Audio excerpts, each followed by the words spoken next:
kicks on his feet. He looks up and gives me a grin and says, "Hey dude, you too must be from Marin." Marin County's A-OK, from Tam to Stinson all the way to M.A. Fresh organic veggies in the market every day. Welcome to the Run TMC podcast. That is the Marin County podcast about basketball in Marin County. I am Duffy Ballard, and with me, with his coffee, is my friend and coach and basketball maestro, Dave Levine. Thank you. Maestro did not win an Academy Award. Hot coffee today, Duff. Just for the record. Me too. For the record. Yeah, me too. I had some March. Yeah, it's a little gray. Good to see you, my friend. Why don't we? Can I start with the player control? It's been eating at me. Yes, you can. In fact, we worked this out ahead of time before we started to record, and we did agree that you could start with the player control. So yes, you can start with the player control. You're looking melancholy over there. Duffy, the first rule of improv is yes and. So you're supposed to just go along with it. Okay. So my player control, I said in the preamble to our last episode with Coach Tavani that this was I think I used the words boring and melancholy time of year for basketball. Obviously, listeners, I was referring to high school basketball and the melancholy of, as a coach, I didn't have practice that day. I miss my team. I miss the competitiveness. To state the patently obvious, this is a fantastic time of year for basketball overall. This is March Madness. This is, in fact, the best time of year for basketball overall. So I don't want you to think that I don't like March Madness. I adore it. And Duffy and I are recording this on Wednesday, March 21st. Is it Wednesday? It's Thursday? Thursday, March 21st. So today, March Madness begins. The games are kicking off right now. Right now, literally. Right. If we weren't doing this, we'd be, we'd both be working, but we'd also have the games on in the background. So anyway, I apologize. Player control, Duffy. Acknowledged. I would say normally, Dave, except for COVID year, for the last probably almost 30 years, I've been someplace during March Madness, the first weekend, with friends, watching games, maybe putting some light wagering down, and oftentimes it would be Incline Village Hyatt. I know we have friends up in Tahoe, Russ Bauer, Chad Stewart, and others. Yep. So I'm a little melancholy. No offense, Dave. I'm a little melancholy that I'm kicking off the NCAA tournament in your kitchen. Stuck with me in my kitchen. Without a game on. I mean, it would be fine if there were a game on. Actually, we could put the game on over there. Yeah, I think we probably should. Yeah. Okay, do you have a player control, or did you not have any fouls? I do not foul because I usually don't play very aggressive defense, Dave. Good point. But I will mention a player control with regards to our friends at Podbean AI. And I'm becoming a little suspicious of this artificial intelligence, Dave. We started maybe 6-7 episodes ago using the new feature, and it has some really nice benefits. For example, it gives a transcript of the entire episode, and it gives chapters. It will pre-suggest chapters, and it will give a summary, a very integrated summary. Entertaining. Summary. Perhaps a little bit over the top, hyperbolic, bombastic. Sure. And it will also clean out the audio, and so it will take edit out like blank spaces. Yeah. It'll smooth over the volume, and I found generally speaking it's done a good job. However, our last episode 31 with Coach Tavani, it was cutting you and I out, maybe you more than I, in a sort of erratic fashion. Don't cut me out, Duff. So sorry about that. So what we did is, what Dave did is we took down the AI version and we put back up our version, which AI had gone to work on. Yeah. And so if you did have the misfortune of listening to the AI version, we apologize. Yeah. Player control. Also, another player control, this is a double foul. The version that we have up, the audio is not great either, because I think we had some microphone level issues. So in the first part, I'm very loud, shocker, and Coach Tavani is quiet and then in the second portion of the interview, I'm pretty quiet, and Tavani's microphone is perfect. So we apologize. This is how the sausage gets made, people. We're not perfect. We did promise to get better with each episode with audio, and Yeah. I think I will wear this. That it's not a steady climbing. It's not a line. With gain. There are cycles. There are cycles. Yeah, we're having our naders. We're dipping, and then we're having our apices. Even though our audio is bad, our vocab is amazing with nader.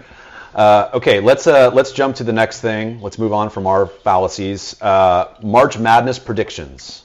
Duffy, do you have a Final Four that you would like to share with us? Well, first of all, I thought we would talk a little bit about the different types of March Madness pools out there. Go for it. Yeah. Okay. Well, so Dave, each year traditionally we'll do brackets at home, with the core family. Holden will often do 5 or 6 on paper and then another 70 to 80 online. So eventually he'll have a good bracket. Right. I'm not kidding you. He does a lot of brackets. Wow. And then with my brother and some other really good friends, we've been doing a Survivor pool, which is organized through some people at Sports Illustrated, which I think still exists. Yes. And so this is once you pick a losing team, you're out. And you can only use up a team once. So each round you have to pick. In the first round it's 3, and then in the second round it's 3, and then you get to 2 for the Sweet 16, and eventually get to 1. Once you use a team, you can't use them anymore. So you don't necessarily want to use your 1 seeds right away. You don't want to use UConn in the first round. Right. So the initial goal is to get through the first weekend without using up too many good teams and still having teams around for the Sweet 16. That's fun. And as a tiebreak in the first round, you also pick 2 upsets. And that is, at the end of this pool, sometimes there are multiple people that are tied, that they've gone all the way through without getting knocked out. And at the very end, you'll use the difference in seed for the upsets you pick in the first round to determine the winner. So, for example, we have picked McNeese State 12 versus 5. Did we put? Yes, we did. McNeese State and Oregon as our 2 upsets. So if those 2 were to hit, we would have 12 points potentially. Anyway, fun pool. It's more fun if you stay in it longer. Last year we picked Purdue because we didn't think Purdue was going to go very far, and in the first round we were out, and that was disappointing. You have McNeese beating Gonzaga. Well, so 2 different things, Dave. There you pick 3 winners. So we have, I believe, Baylor, Duke, and Creighton. They have to win. Okay. And then the upset picks don't have to happen, but it is a tiebreaker that will be banked for later on. So we pick the upsets. Got it. If McNeese State loses, we're still okay. However, we will be behind in the tiebreak competition, should it come to that later on. Wow, this is complicated. Fun. And then we also do a draft pool. So 8 people. Everyone gets 8 teams. You have a snake draft. Got it. Randomly selected order.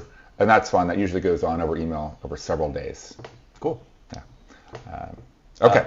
And what about you, Dave? I am just in a random pool with some friends who hook me up with a bigger group, and you just do the old-fashioned get a bracket, choose the winners, let ESPN handle all the calculations.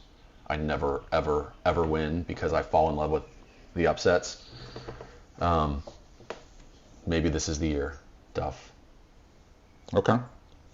That doesn't sound very exciting. It's not. You're far more exciting. You have much more intrigue in your pools than mine.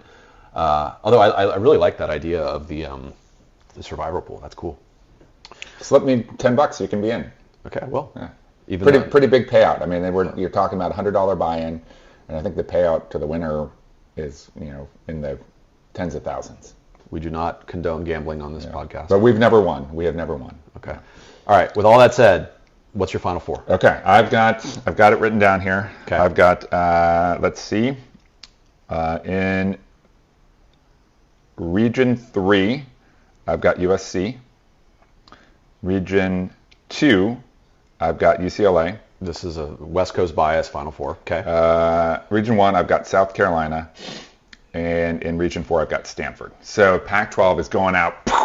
So those are women's Final Four. Yes. Fantastic. Yep. And Equity, Dave. I love it.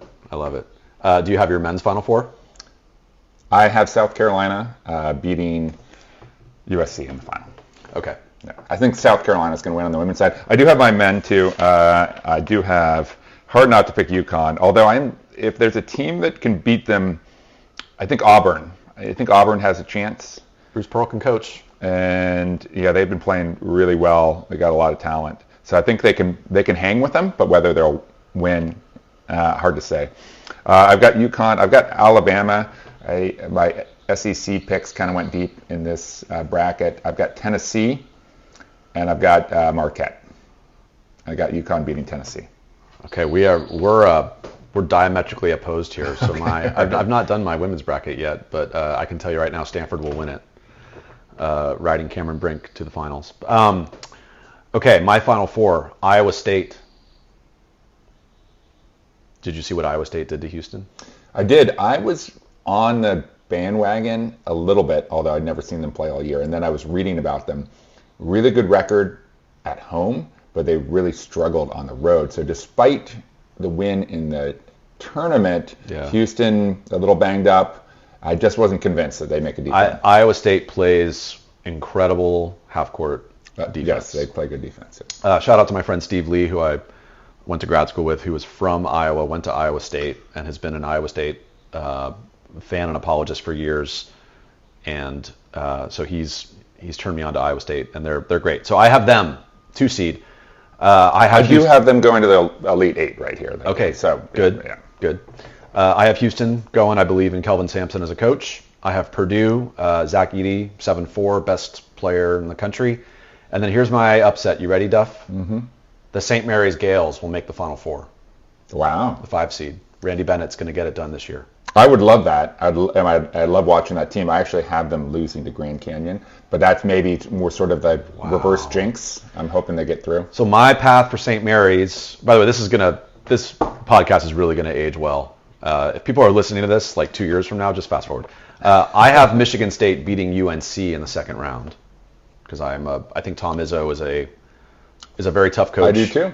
And that clears the path for St. Mary's to the Final Four. They don't have to run into UNC. Well, that clears the path for me for Alabama to make the run. Yeah. Alabama's good. I think Nate Oates is a great coach, and they've got a lot of talent. I don't know. I feel like they're an upset. So my big upsets, though, I know you have Tennessee going to the Final Four. I have St. Peter's beating Tennessee in the first round. Wow. A 15-2. I also like Morehead State over Illinois. Sorry, Jace Butler. Love you. Next year, you guys will make it farther. And then I have Charleston over Alabama in the first round. Wow. Are they any good, Charleston? Yes, they are. Okay.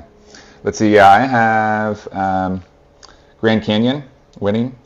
I have Samford beating Kansas. Kansas banged up and really didn't play that well this year. I have NC State winning. And we're going to have to get this podcast out ASAP because it may not even wait all the way till tomorrow. Yeah, it's we're already into the games. So anyway, really fun time of year, March Madness. Obviously, Duffy and I are not college basketball experts, but we're just fans, and it's always fun to fill out brackets. And nor did we sleep in the Holiday Inn last night. No, exactly. Holiday Inn Express, I think. But I did look at some lines. To help me with my picks. Good job. Yeah. The line setters typically know what's going on. Yep. Let's do a quick sponsor run, Duff. I will start with our good friend Karen Horsemeyer. I'm going to give Karen's phone number, 415-794-4311. Give Karen a call if you are interested in buying or selling a home. She's fantastic at what she does, and she's also a huge fan and supporter of basketball, a coach, a player, a Hall of Famer. She's the best. Thank you, Karen. And then North Bay Basketball Academy, NBBA. Thank you, Rick Winter. www.northbaybasketball.com has tons of information about clinics, skill sessions, teams. I'm coaching NBBA again this season. We got practice tonight. I'm coaching a high school girls team. It's a lot of fun. NBBA does a great job. Thank you for your sponsorship. All right, and I've got the Nike camps at San Domenico with our friend, Coach Jeff Skaggs, and amazing coaching staff he has assembled for the summertime. So if you're still looking for a camp, check those out. We also have our friends at Medium, the really dynamic online publishing platform. Check out medium.com. There's a discount related to Run TMC that I think is still active. And then finally, our friends at the Hub, and I'm going to try something new today, Dave. This is for those high school athletes who are practicing, they're double practicing, they're getting 3-a-day workouts. They're maybe a sophomore or junior, they're trying to put on weight. They want to make varsity, like water polo, soccer, something like this. They're spending a lot of time in the weight room or doing dynamic workouts, and then they got to get some calories in. So this is the Hub Challenge. So for those of you that want the Hub Challenge, here it is. And caution to parents, this might put a dent in your bank account, your credit card bill just a little bit. So the Hub Challenge is you go in and you get one of their grass-fed burgers. So you can choose a number 1 through 6. Then you get one of their sandwiches, that's the steak dip or the pesto chicken or the steak dip Philly style. You get one of the Hub sides, so that would be Brussels sprouts, onion rings, or mac and cheese. And you get one of their salads. So they have 7 or 8 different salads here. And that is your meal. And milkshake. I'm speechless. That's the Hub Challenge. That is aggressive. So anyone out there that's able to complete the Hub Challenge, now you have to sit down and you have to complete this all in one sitting. I'm not going to try it, Dave. So my friend Dan Pardee and I, many years ago, were in North Beach, and we went into Ben & Jerry's, and Dan and another guy, or 2 other of our other friends, conquered the Vermonster, which was a massive bucket of ice cream. And I, at the time, was lactose intolerant, so I was an innocent bystander watching. At the time? At the time. I've since gained a tolerance. Let's talk about my digestive system. But I was shocked at the ability of these 3 young men to put away a vat of ice cream. This Hub Challenge, I think, is on a par. I'm intrigued if anyone can actually do this. Right.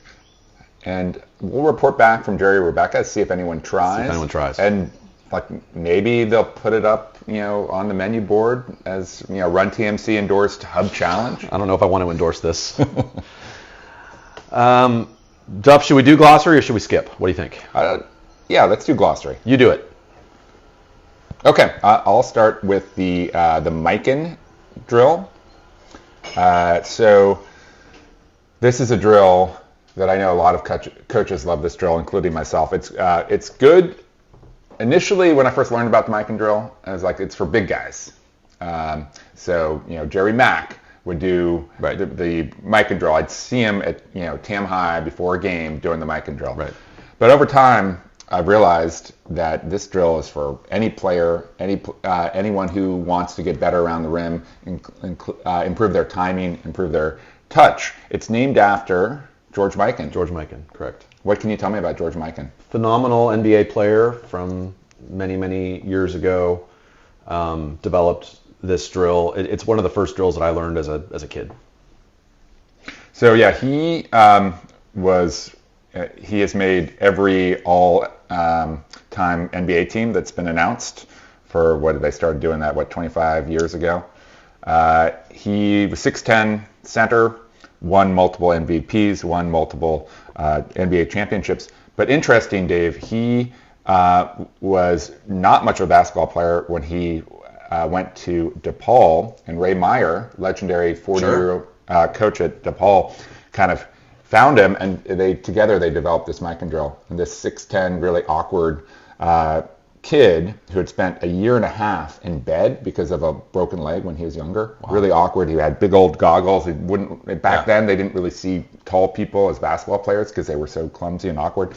So Ray Meyer developed George Mikan at DePaul, and then he became a really amazing player. By the way, to all the tall people listening to this, Duffy said you're clumsy and awkward. I did not say that. Go ahead. That's true. That's what I just said. Yeah. But I was speaking to perception at the time. I'm just kidding. Tom Poser, a little little clumsy. Yeah, he's an exception. He's pretty clumsy and awkward. Eric Albin, a little awkward. Right. Okay, anyway, so the Mikan Drill, simply put, is you're doing a layup on one side of the hoop with the right hand. You're right under the hoop. You're going up, you're putting the ball up, you're catching it as it comes through the net, you're coming through, and then you're doing the other side left hand. And the goal is to not let the ball drop below like head level. So you're going up, you're catching the ball, and all in one motion going, and you do maybe 30 on a side. And as you shoot with your right hand, you're jumping off your left foot, and then you get it through the net, and then you turn right around and jump off your right foot, shoot with your left hand. It's a continuous drill. It is not easy. It takes coordination. And by the way, if you want to Google this, Mikan is Mikan. Yes, thank you for that. And furthermore, there are a lot of variations on it. So Kyrie Irving, we saw him make that incredible left-hand hook shot. Yeah, awesome. But game winner.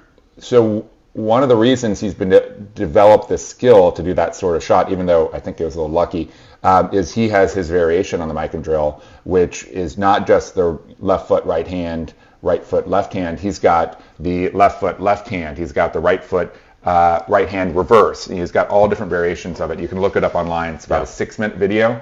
And for guards in particular, those who want to get crafty finishing around the rim off of one foot, the Euro step or other move where you have to finish creatively, Kyrie Mikan Drill. This is a great development of modern coaching. I was at an MBBA practice last week with KK, our friend KK, and she was leading the girls through warm-ups, and she was having them finish, okay, right hand, right foot, just different combinations of finishing exactly what you're talking about. When you and I grew up, Duff, we were taught, okay, a right-handed layup, you plant your left foot, right knee goes in the air, that's great.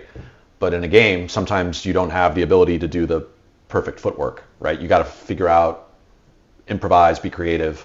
So now we're drilling that, and it's fantastic. So Tom Poser really good at doing this. Tom's amazing at that. Yes. So it'd take one dribble, right foot, then go sideways, hop left foot, and then left foot again, and then finish opposite side of the rim. Yeah. You see, the first time you see the kids try and do this, like it's pretty comical. And I, of course, don't even try and do it, Dave, because my body doesn't move that way. But as you hear this now, watch March Madness, watch the NBA, and you'll see players finishing and making shots, floaters, whatever it is around the rim, and they're doing it in unorthodox ways. It's very effective. So awesome. Well, that's a great one, Duff. I'll skip mine. I'll do mine next time since we're running a little long and this was a long interview. Before we get to our guests, I want to give a shout out to it's a tough one here. We lost a really good friend this week, Sean Canon, an amazing human, a great friend of ours, and a huge figure in the Marin community. He was a Marin Catholic grad. He was a football player for MC.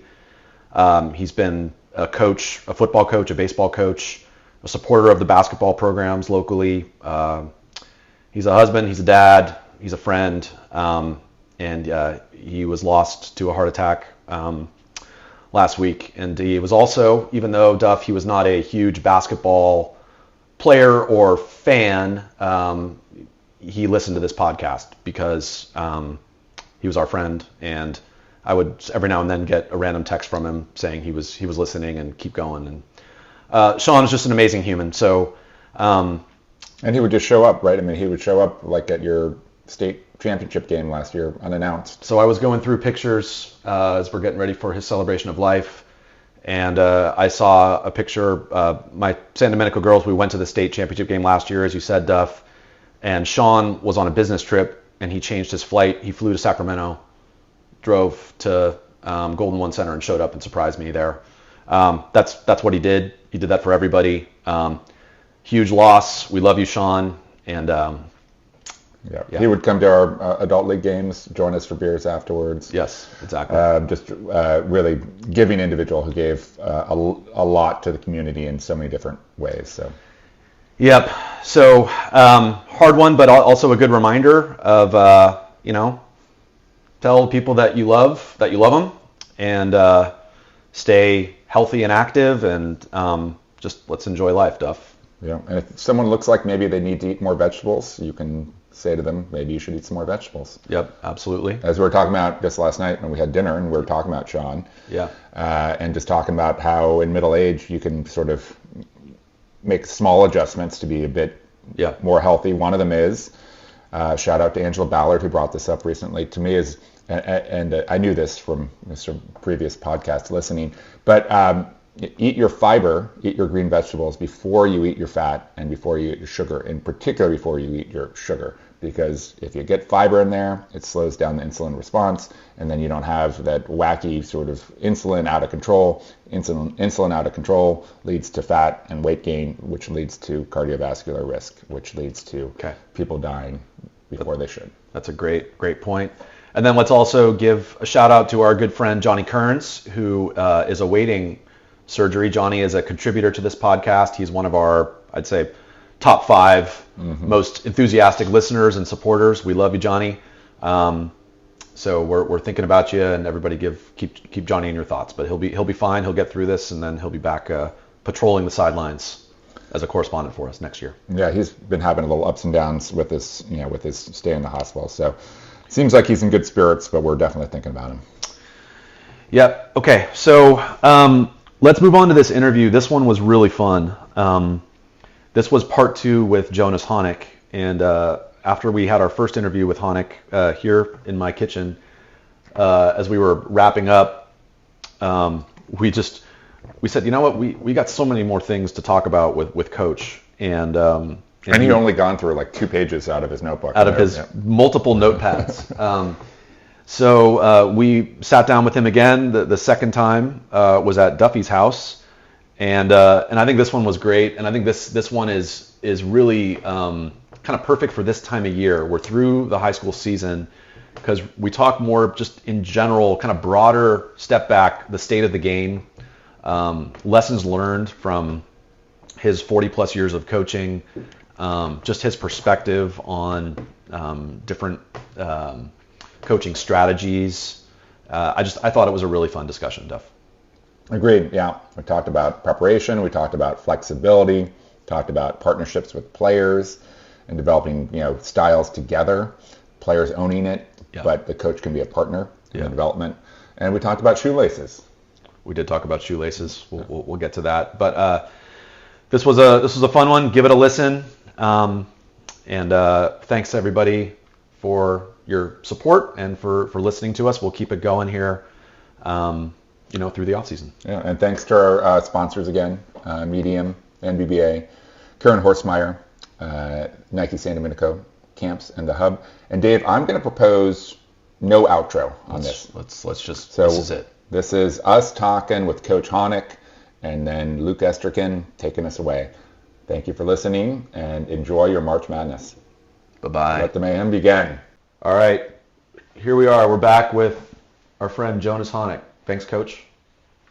Oh, it's great to be here again. So round 2, it was for our listeners. If you haven't had a chance to listen to our first session with Coach Honick, I recommend you go back and do that. It's episode 23, I believe, Duffy.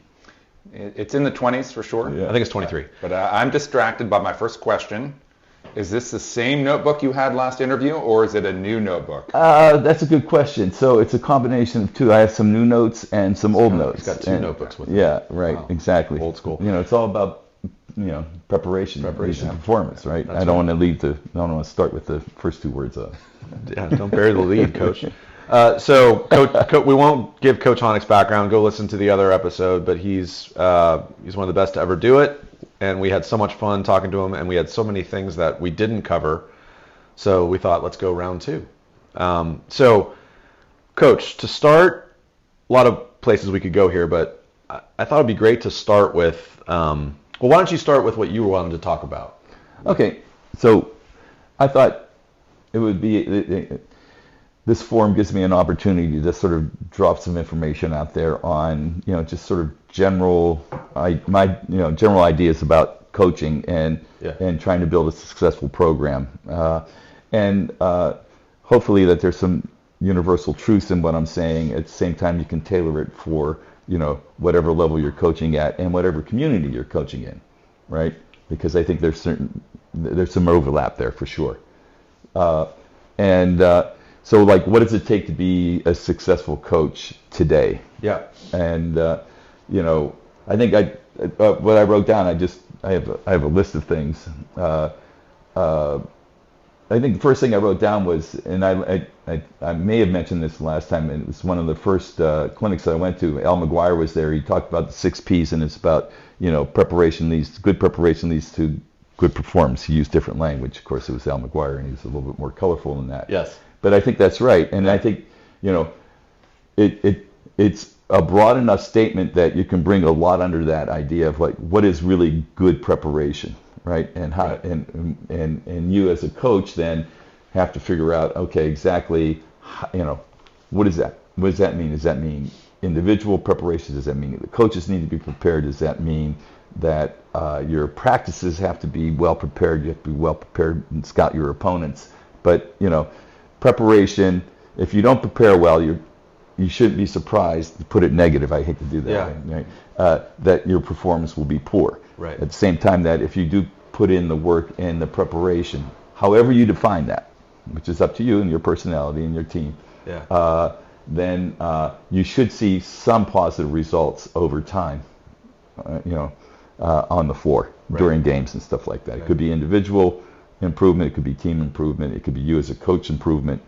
But I think that you have to be willing to prepare in order to perform well. And of course, then that carries over to other things. Like, I guess with AI, you might be able to cheat and get a paper in, late night. Oh my God, I got a history paper for Honick, and I haven't done anything yet. And let's just see what AI can write for me. So I guess you can cut corners today with that, but So I there's some truth on the basketball court you can't. Right. So on your preparation thing, it's interesting. Yeah. I wrote this in our in our notes. I was listening to a Slapping Glass, a great podcast, by the way. Had Stan Van Gundy on, and he was fantastic. He's the man. He was great. Yeah. And he was talking about things he learned from watching Dick Bennett coach, one of the greatest college coaches ever. And one of the things that he mentioned that Bennett said was, be good at the things that happen a lot in a game. So basically saying in practices, he's preparing his kids for the things that are going to happen. So Dick Bennett was asked one time, what happens if you guys are down, you play such a slow down, controlled game? What if you're down 10? How do you come back? And he said, you know what, honestly, we're not down 10 that often. Well, that was probably true, but we don't all have that luxury of, Right. of being that good of a coach and having that good of players and that good of a system. So you still, I think, need to have some kind of plan in the hip pocket that the kids are prepared for if you're down 10. Because it's a little easier today because there is a shot clock. Yeah. And there is a 3-point line. Right. And you can make up 10 points in 90 seconds today, or less than, in a minute. Right. 3 possessions, 3 threes, and boom, boom, boom. The other guy calls the timeout, and you're right in the game, and you have momentum, and you're only down 1. But when you think about like when you're preparing your team, the things that you focus on, you coached for 40 years. You coached, we've talked about it before, a variety of levels of skill and athleticism, right? I mean, how do you think about preparing your team? Do you want to work on the things that you're good at? Do you want to work on the things that you're bad at? Like, what do you prepare them for? You can't prepare them for everything. No, you can't, right? And not only can you, you just don't have enough time to prepare them for everything. At the same time, you also don't have the time, I think, to have them play multiple ways. Right. I just don't think that there's enough time in high school to say that, we're going to press, or we're going to do full court press, we're going to half court press, we're going to trap, we're going to do this, we're going to do that. I think you have to define how you're going to play.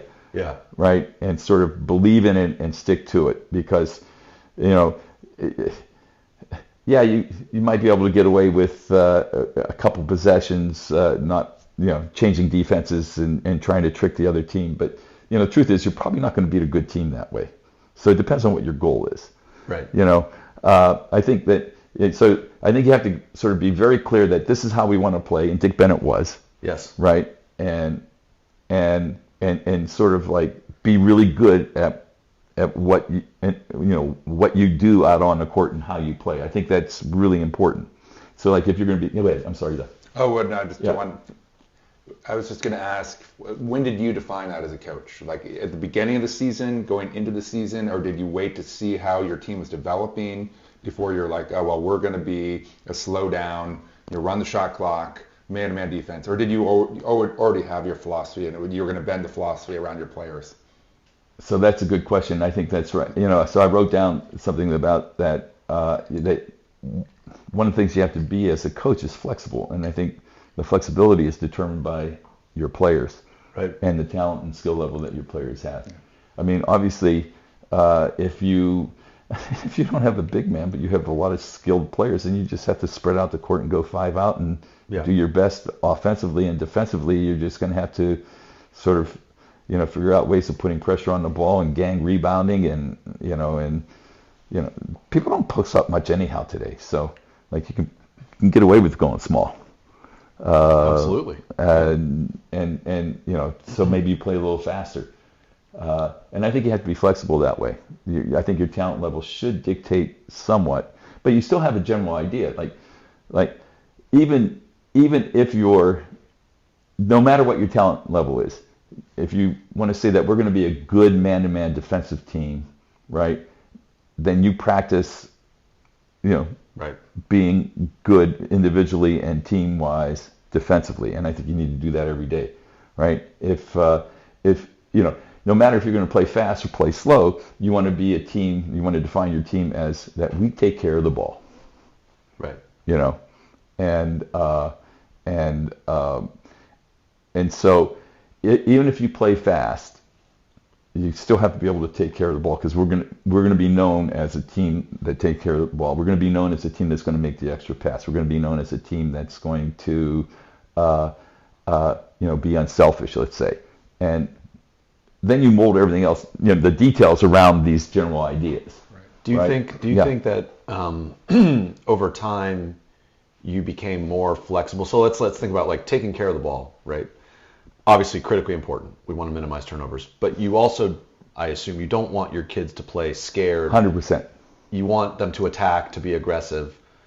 So how do you impart that on your kids to be aggressive and take chances, but also be smart and take care of the ball? Okay, so language I think would help, and it's taken me a long time to figure these things out. And like I said, I was looking for 40 years for the Arsene Wenger comment, and it finally came there that the game itself is a good teacher. Right. So I came up with something in watching the prolific guys, and I just like what they are is, and again it filters down all the kids. They're impulse passers, and I don't know.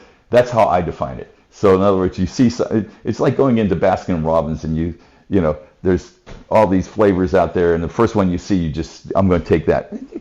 Take a look at the flavors. There might be something else you want, right? Right. And the first thing that you see as a passer, Yeah. you make the pass. Well, you haven't evaluated the situation, Yeah. so that you can still be aggressive, I think, and not be impulsive.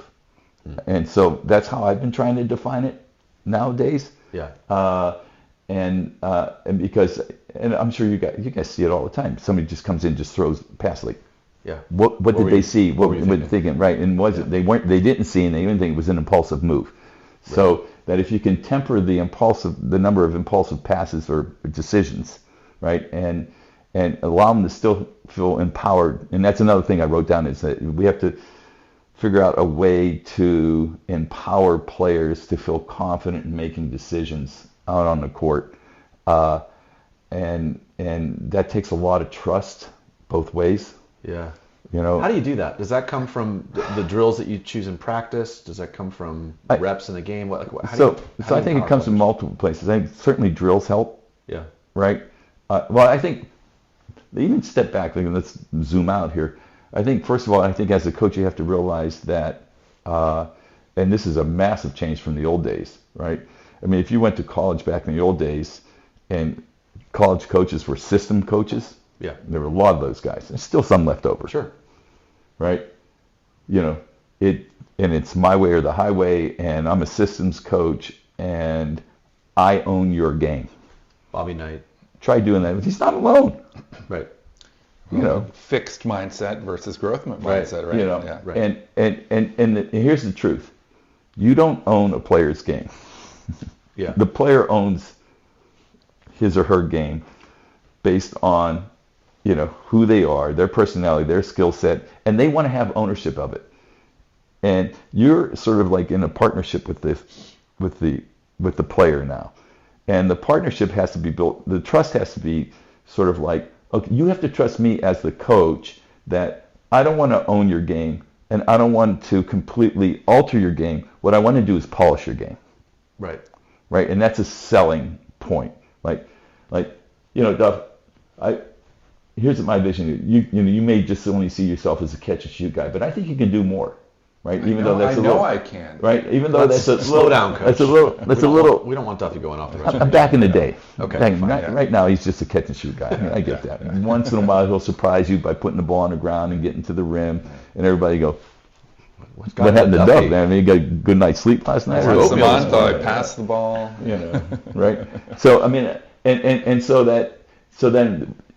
You can work with somebody in that way by, I'm going to empower you to be able to feel confident to do a little bit more. At the same time, be less impulsive, let's say, using that language again. Yeah.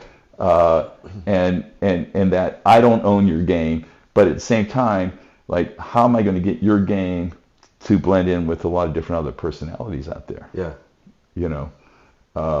As we ramble on every level, every player is a role player. Now, generally when you hear the term role player, you think, not a scorer.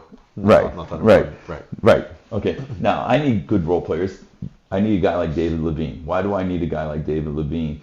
And assigning his role, even though I probably, shouldn't limit him, and I need to expand his game. But at the same time, what's David Levine going to do for you? And he's going to make game-winning plays. Well, how do you define a game-winning play? He's going to take a charge. He's going to dive on the floor. That's right, Doug. Mm-hmm. He's going to get a good block out when you need it, right? It's going to be a great podcast. I feel like there's a screen coming here. Yeah, right. He's going to set a hard screen for you, right? So I heard Brian Shaw talking about this when he played for the Magic, and he had Shaq and Penny. And right. Said, think about like a shoe. You got the sole of a shoe that gets a lot of the action on the floor. That's really the main part of the shoe. That's Shaq and Kobe. But he's like, if you don't have shoelaces that keep it all together, 100%. The shoe doesn't. So he said, it's an interesting way of putting it. I never thought of it that way. Yeah. He said, I was a shoelace for Shaq and Penny were on the sole of the shoe. They were getting all the action. Right. But without me, the shoe falls apart. And I thought that was a really interesting it's a good way of putting it. Yeah. Some of these shoes have straps now, though. Duffy, don't overthink it. No, but Coach, you're right. Yeah. And I think that the notion of, I talk to my daughter Lucy about this all the time, because she's in a really important part of the team. She plays like I did. Plays defense. She does the little things. She's not going to fill it up. She's not going to score 20 a game. She's critical. You got to be a superstar in your role, right? Whatever. That's a really good way of putting it. Right. Right. Yeah. And that doesn't mean that a role player can't hit a shot.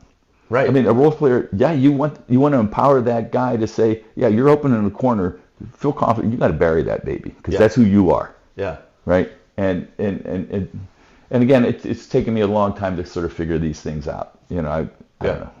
Too myopic. Go.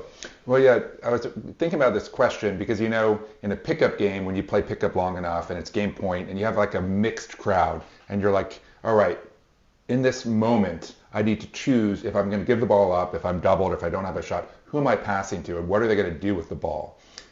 Because you might just throw it to the guy who every time they catch the ball, no matter what, they shoot it. They chuck it up. And that does apply in the organized setting as well, but it's kind of a hard thing to teach. And my question is, like, when do you start talking to someone, like your point guard, about like, all right, that was a good pass, except for the fact you threw it to the wrong person that time because they weren't going to be able to do anything with it. And that it's tricky, right? Because you don't want to discourage the right play, but sometimes the right play includes going to the right player. Well, Fulton and I talk about this a lot. Mike is constantly saying to our kids, know your personnel. So if we're on a fast break and our post player is filling the lane, don't give her the ball at half court. Right. Let her get down to the block. Give it to her. She's going to score. Right. Like, kind of know the skill set of the people around you, right? And that's critically important. Right, and the personality, Right. skill set and personality of Yeah. the people around you. Like there's some people who just don't want the ball late in the clock or late in the game, and the Yeah. ball ends up with that in their hands, and it ends up being a mess. I mean, you really can't blame the kid who doesn't have that skill set to finish a game. I mean, it's like, why you pass him the ball? The classic example of this is, the greatest dynasty, the Bulls, right? And you think about the Bulls championships with Jordan.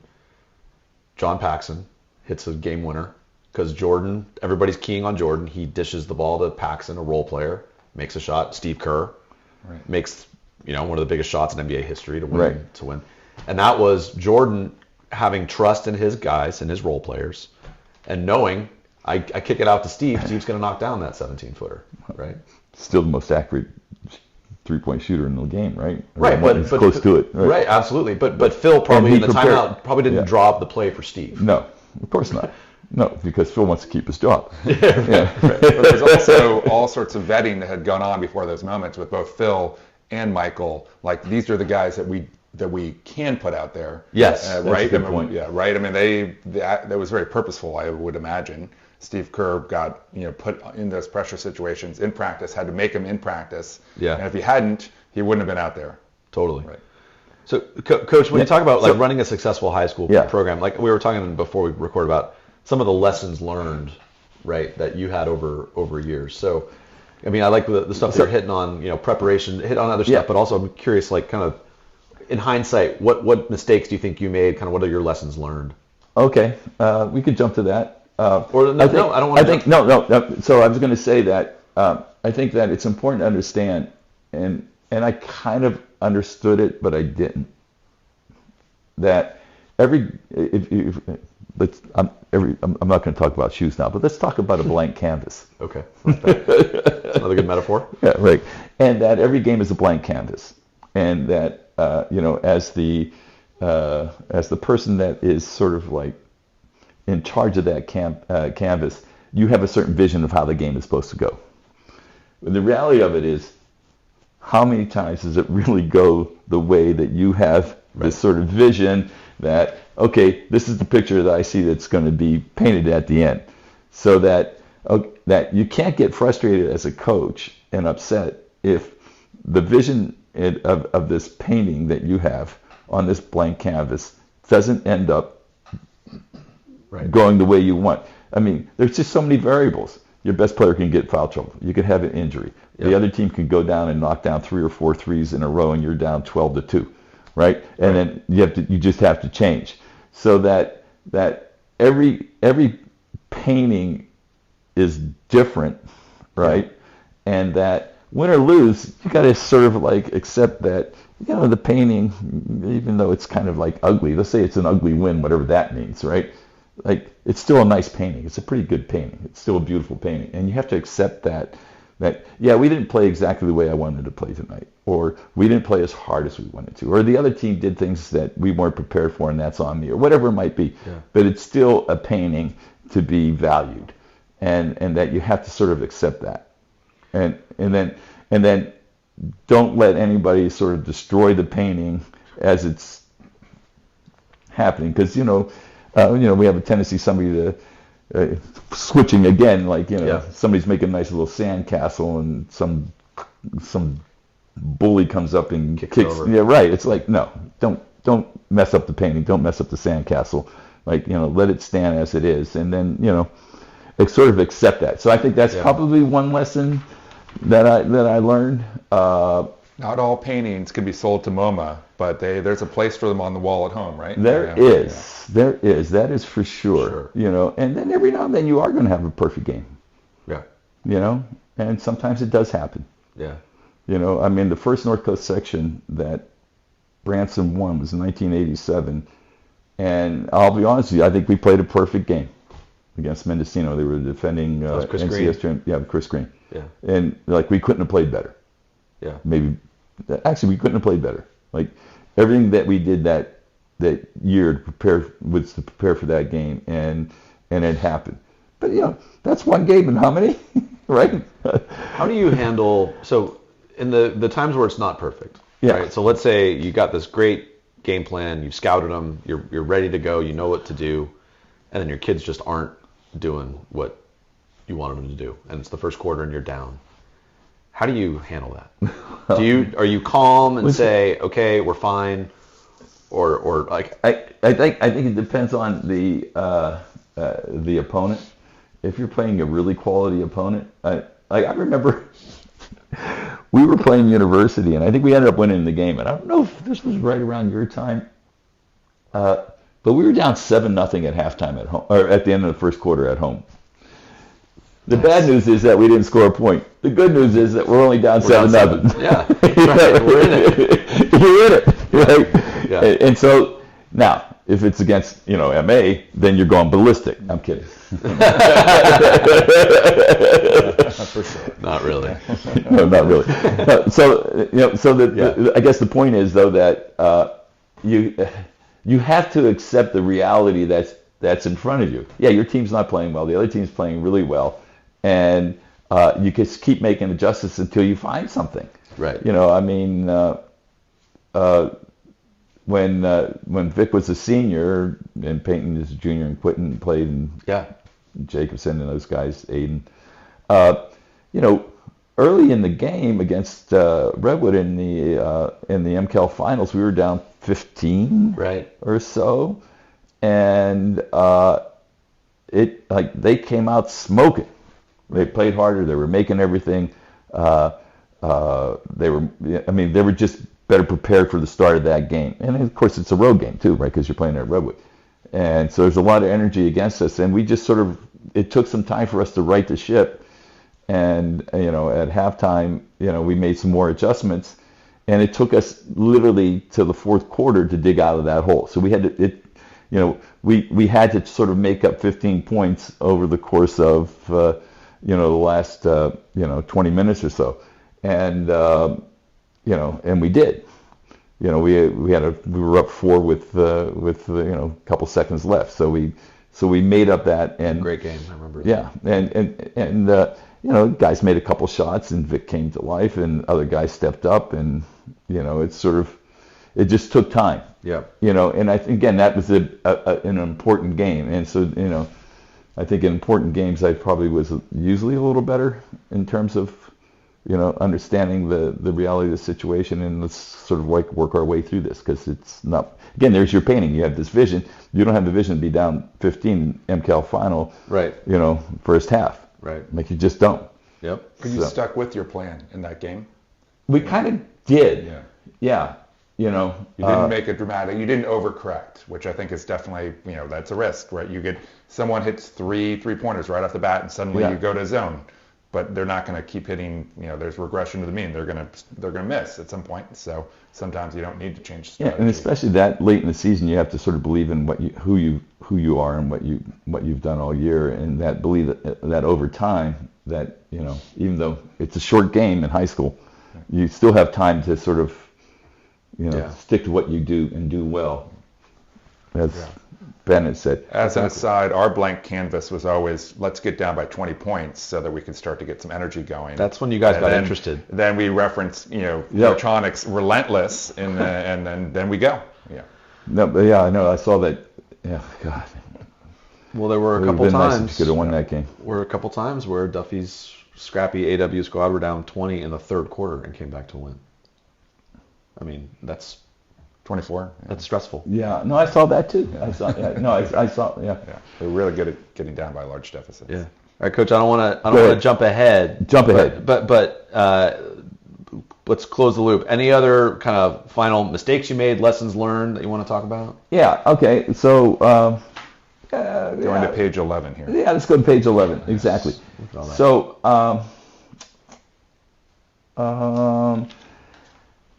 I wanted to say that as a coach and a teacher, because if you're coaching, you're teaching. Yeah. And at least you should be. Right. You try to take in as much information as possible, and you have your antenna up at all times. And you have to understand that you're gathering information on every kid in every possession, and just everything that's going on. Your assistant coaches, how they feel, your manager, your, the administrators, the AD, the other teachers who are worried about, there's all this information that's coming in, right? Yeah. And you gather this information, and you do the best you can with that information and processing that information, and then, making decisions. And I think if there was a mistake or something that, I wish I had seen earlier, it was that, again, I think my perspective was obviously a little too narrow, and that I needed to sort of zoom out. And you got to realize that whenever you're a coach, it's not your team. Like, it's the school's team, it's the university's team, it's the owner's team. Yeah. And you have to represent what the school's values are, what the university's values are, what the ownership wants. And so you represent more than just this sort of entity, this basketball team. You represent a larger community, and it's not just. It's a good reminder. Yeah, and I think that you have to be able to see that perspective. At the same time, that doesn't mean that you can't create a subculture.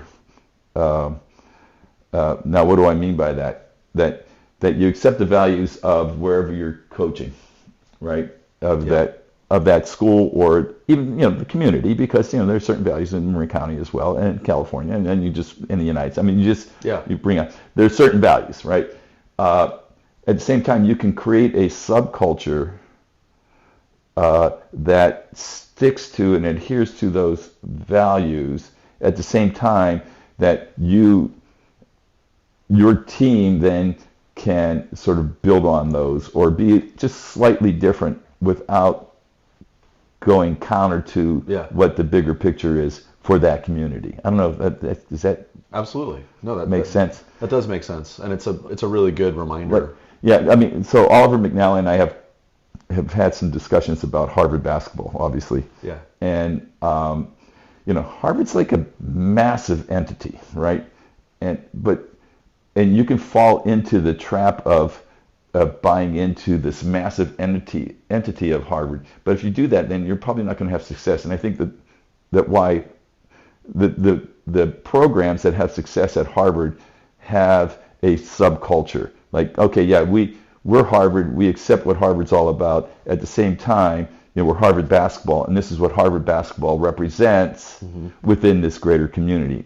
So that, and that happens with the crew, that happens with sports, that happens with whatever it might be, biology labs or whatever. People are doing a lot of stuff, and the successful ones sort of like adhere to the values of that subculture, as long as the values of that subculture do not, interfere with the values of the community. Yeah. So I think that's probably something that took me a long time to learn. Yeah. No, that's a good message.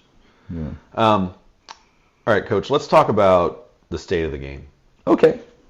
We can do that. You've got as good perspective as anybody. 40 years of coaching, and you're someone who. I think this is probably not unique to you, but you love watching basketball. Like you're a true junkie, and you love watching the NBA. I remember learning from you when I was in high school playing for you. You're watching the NBA. You're picking up stuff, right? And so, what do you like about the game today versus 30, 40 years ago? We're all nostalgic, right, for when we started playing. So I think 80s and 90s were great periods for basketball. And they were. Yeah. What do you like about the game today versus that period of time, and what do you think is lost in the game today versus that period of time? Okay, so I'll go. Let's start with this NBA versus college versus high school. So I always thought that the NBA coaches were probably the best coaches out there because they had to be, because they're coaching against the best players, and so that you have to you have to scheme against really high level players, right? And plus, there's a purity about it too. Like that's your job, right? And so there's a purity about the NBA that didn't exist and still doesn't exist in college. At the same time, has the NBA become a little bit too much of a monoculture on how it plays. Like, really, what are you learning any night from the NBA? Basically saying that everybody's playing the same way. Pretty much, because it's analytic driven now, right? It's a numbers game now. Yeah. And so corner threes, yeah, and free throws. Right, exactly. There you go. So I have found myself, and part of it is because like there's prolific kids playing in college now too, that I know. But I've been finding myself gravitating to watching the college game because they're just different styles and personalities of coaching. It's just not. I mean, it's a little bit more diverse, and so I've been watching more college and high school games. Do you think when you talk about monoculture, are you talking specifically about offense? Yeah. Because like, how about defensively? Do you think the principles are the same, or is there more variation on the defensive end? In college versus let's start with the NBA. Well, the NBA, I guess they don't play defense. It's so hard to play defense, right? I mean, well, it's hard when you get spread out. I mean, there's all kinds of data about how much harder it is to defend today, and harder on the body, right?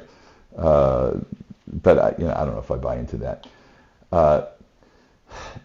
I mean, the guys are really skilled, and I think really what makes it hard to play defense today is the officiating. I think the officiating, and it's not the officials themselves; it's the rules, right? What is the legal guarding position, and how offensive players have been so clever in taking advantage of drawing fouls. Well, you used to be able, and again, back to kind of the differences between today's game and 40 years ago, 30 years ago. I mean, NBA guys were hand checking. Yes.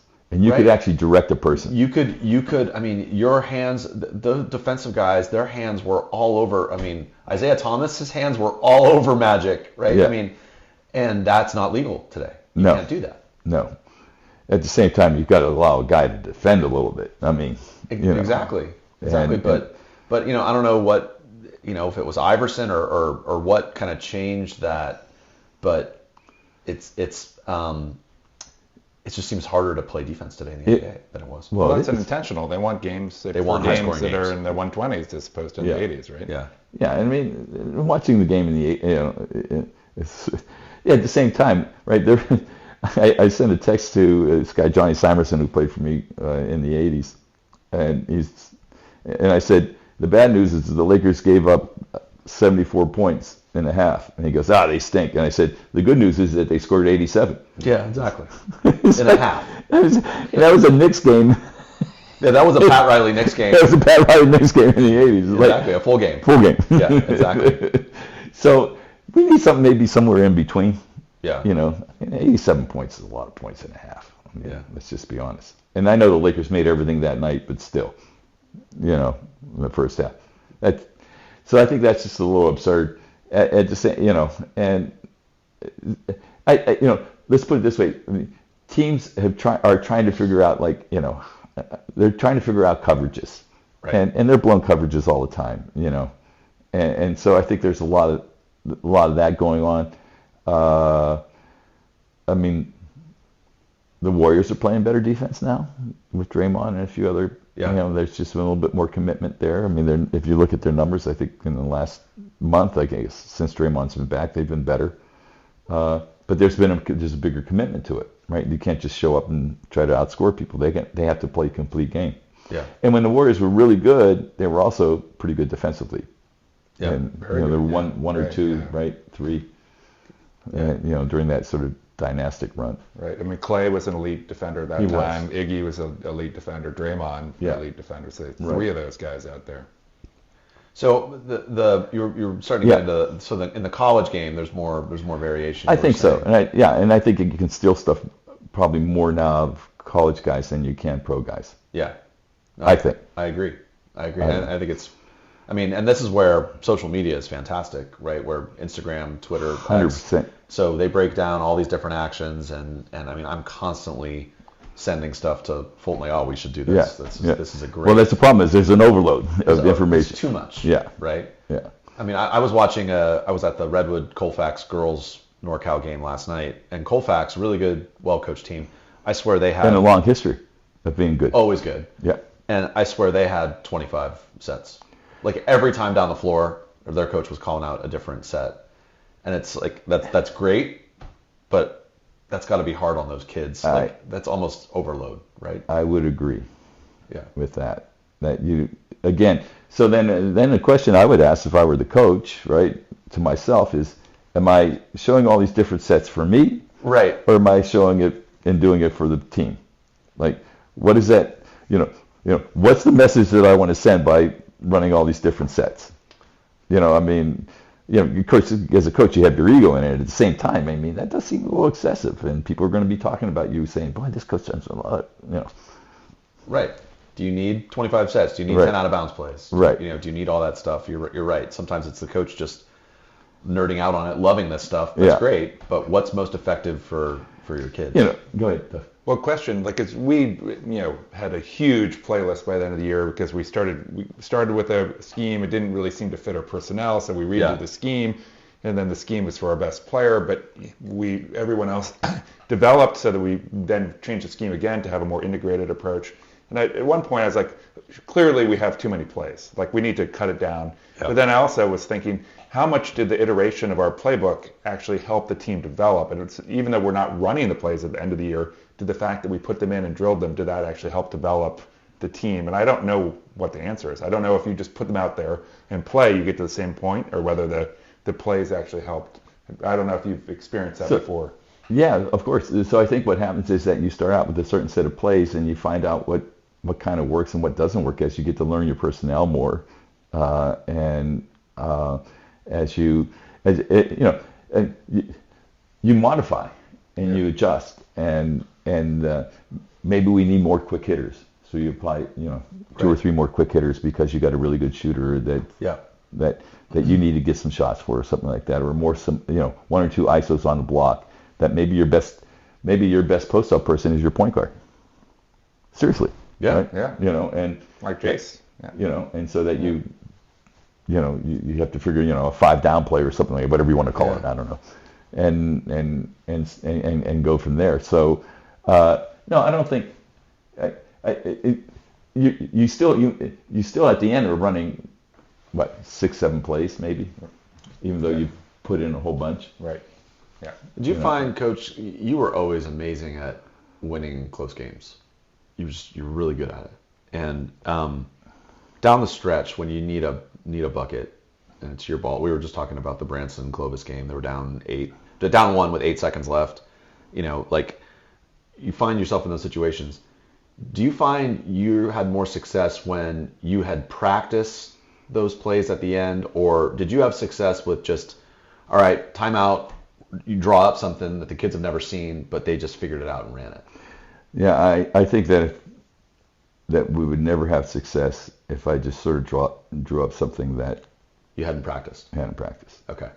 It just at the same time, what you're really practicing is not necessarily the execution of the play, because that may never work, but you're practicing the guide or two that you want to have the ball in his or her hands at the end of the game, and giving them, this is empowerment, right? The confidence that, the ball's in your hands, we trust you, make the decision and knock it down. Shoot the ball or pass it to Steve Kerr. Here are some options, right? Yeah. There's a couple different ways it could play out. Right, and so that's probably what you're really practicing more than just like how.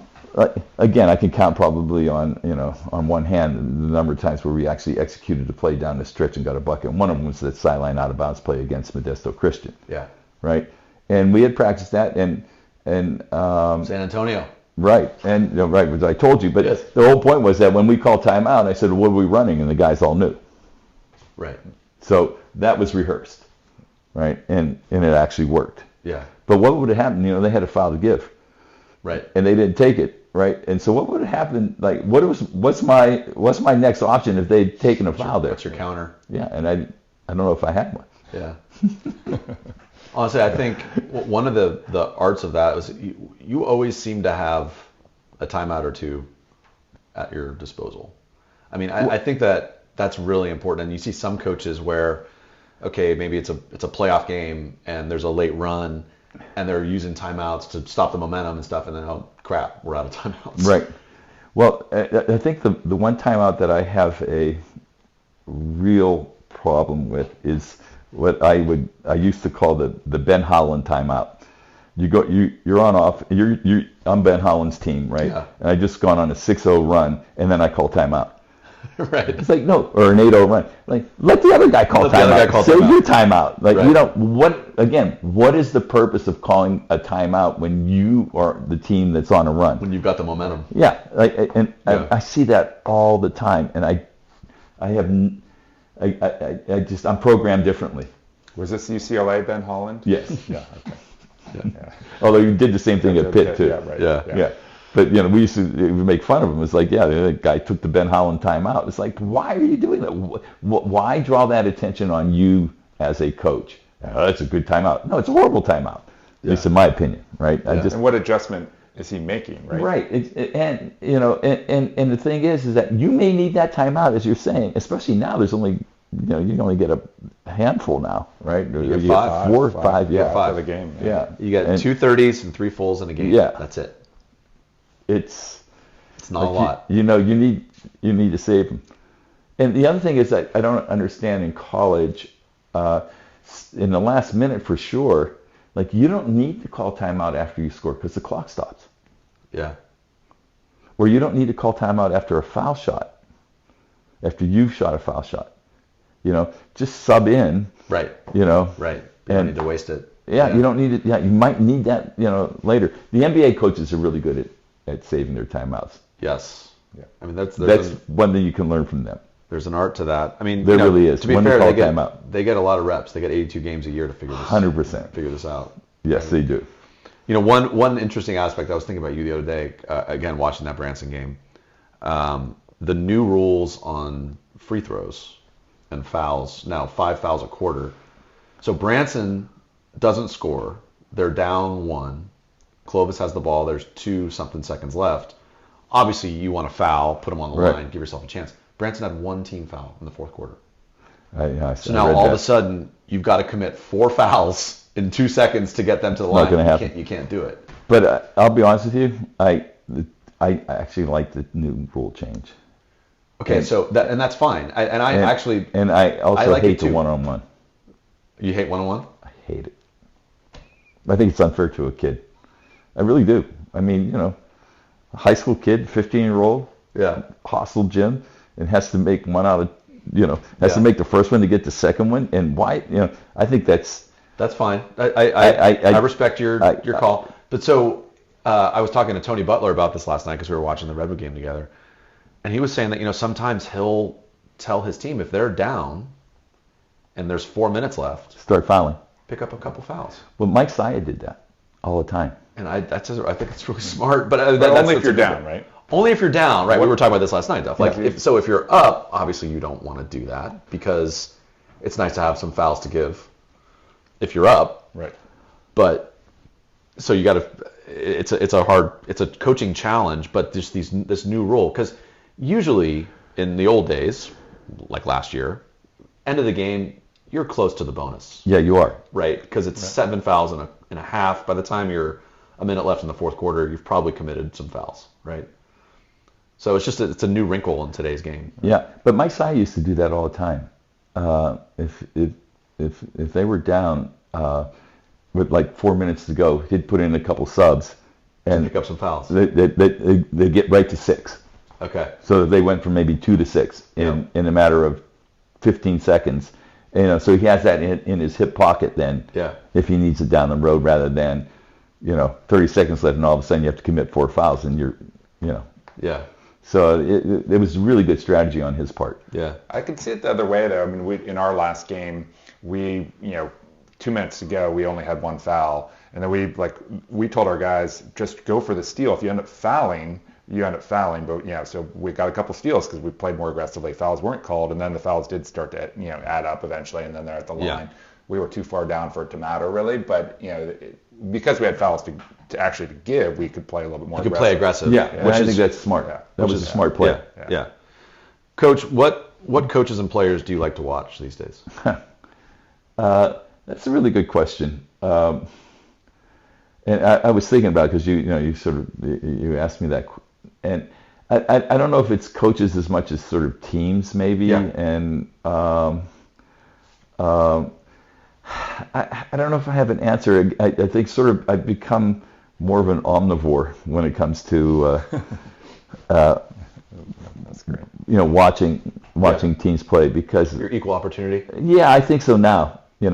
Like there's always something to be said. But I wanted to get back to you about that. So social media and stuff like that. Yeah. So I was on Instagram, and I got all these basketball, and somebody was writing, this is so and so's, sideline elevator play.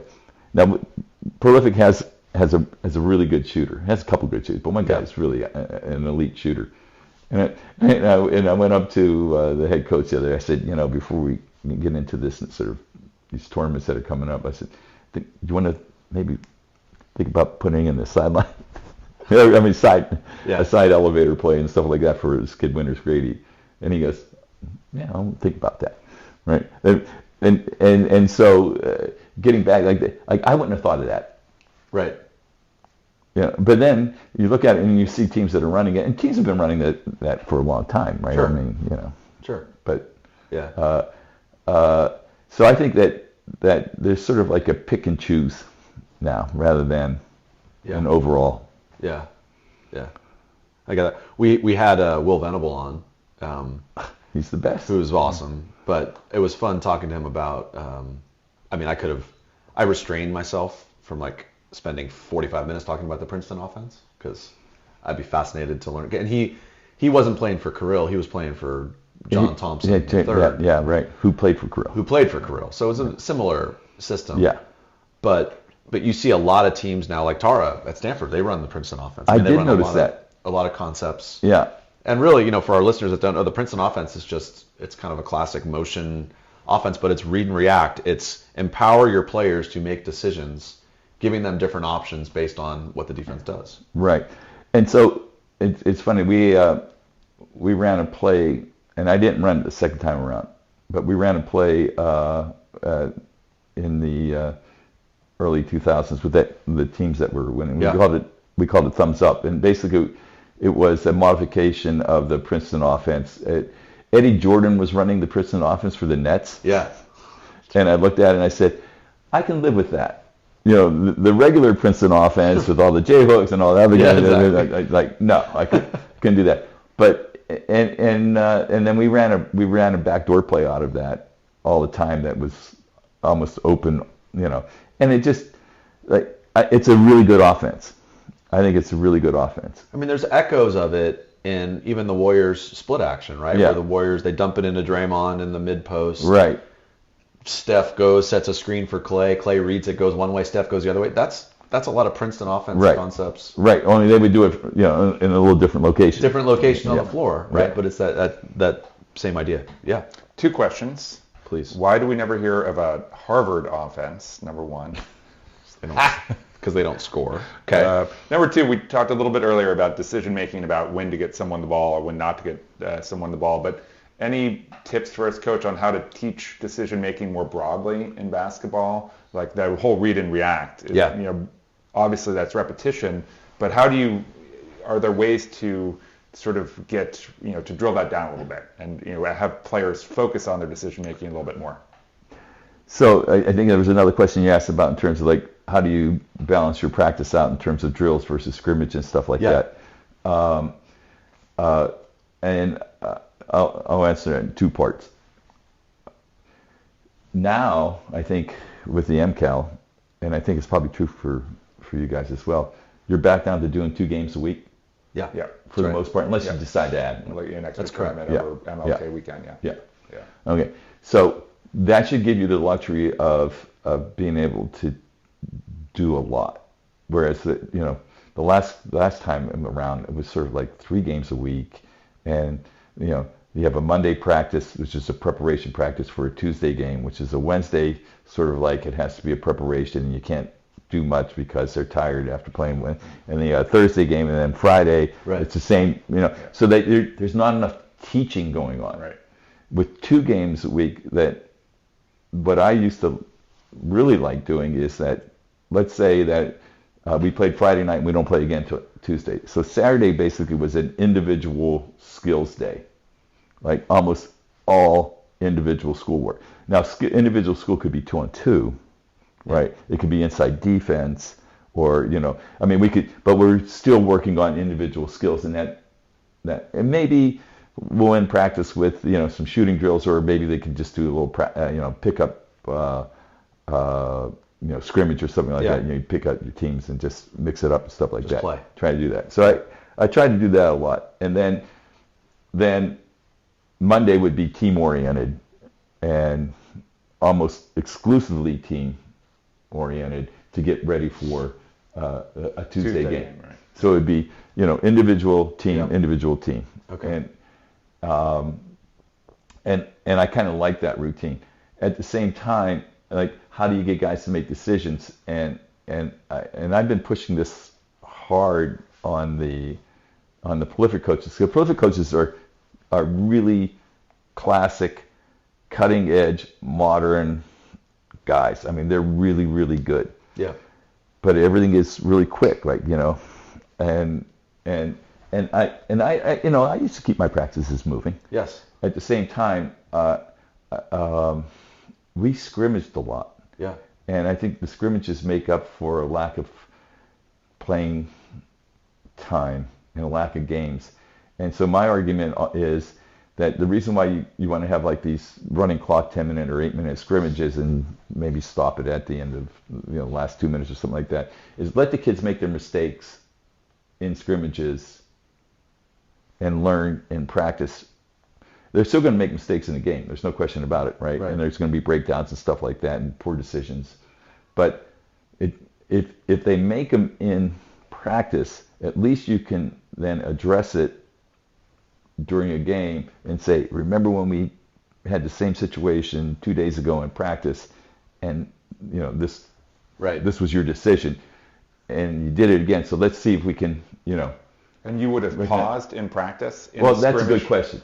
Yeah, right. I literally had that. That was my next question. Yeah. Sort of teaching on the fly versus stopping practice, explaining something. Because I think coaches tend to talk too much. We all love too to much, talk. right. That's why we're coaches. We So- love to talk. Right. So That's a tough teaching on the fly balance. is hard. Yeah. I think you do have to do a lot of talking early in the season and breakdown. Yeah. I think then as the concepts are sinking in and how you want to play and what kind of decisions, and that I think you can do more on the fly. Yeah. As the season progresses, because they'll understand your language, they understand you, you understand them. Yep. Sometimes you might just have to give them a nod. Right. Like Seriously. Sometimes they know. Right? Yeah. You look at them like, So you don't have to, you don't have to stop it, even though it's a federal offense. You don't have to stop the action and just say, just like, come on. And film helps too, right? Especially for film. decision making in games, or even we would film some practices and go back and look at stuff. That allows you more leeway to not pause it in the moment. Yeah. Right.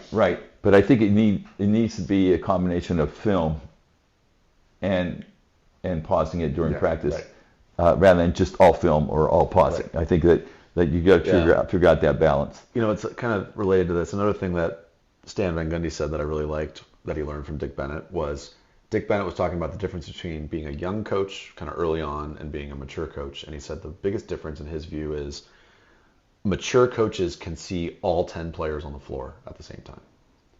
And younger coaches are really focused on the action that's going on the ball. And that's where they spend their focus. And it's hard, it just takes reps to kind of learn how to see the entire floor and all 10 players and what's going on. Do you think that's true? So with Prolific, there's a running joke that I have with the guys, and I'll call them over and I'm saying, blah, blah, blah, blah, blah, blah, blah, I saw you do this. And they're looking at me, and I said, I got point guard vision, man. I see everything. You see everything. I see everything. Yeah. And so there's a joke, I look at them and said, Pete, point guard vision, and they look at me like, all right, what?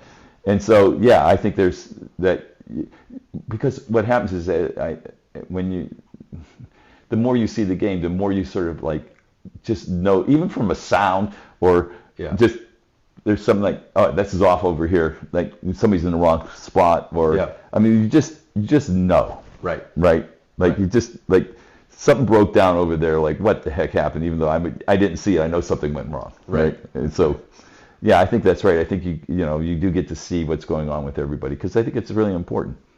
I mean, you learn it. You just have a bigger picture. Yeah, and I think I assume it's like anything. It just comes with reps, right? It does. I think that's right. And you won 700 games. Yeah. Fulton won 600 games. He sees stuff that I don't see. Right. And you're a younger coach. Is that where you're going with this, I'm Dave? very young. I'm very young. Yeah. Coach, I have a selfish question to ask you. Go ahead. Zone. Oh, I want to talk about zones. I think they can be valuable. Okay. I really do. Did we ever run a zone? I didn't. Played for you? I don't think we ever did. I ran a lot of zone early in my coaching. What'd you run? 2-3? Yeah. Would it be like? And we worked really hard on it.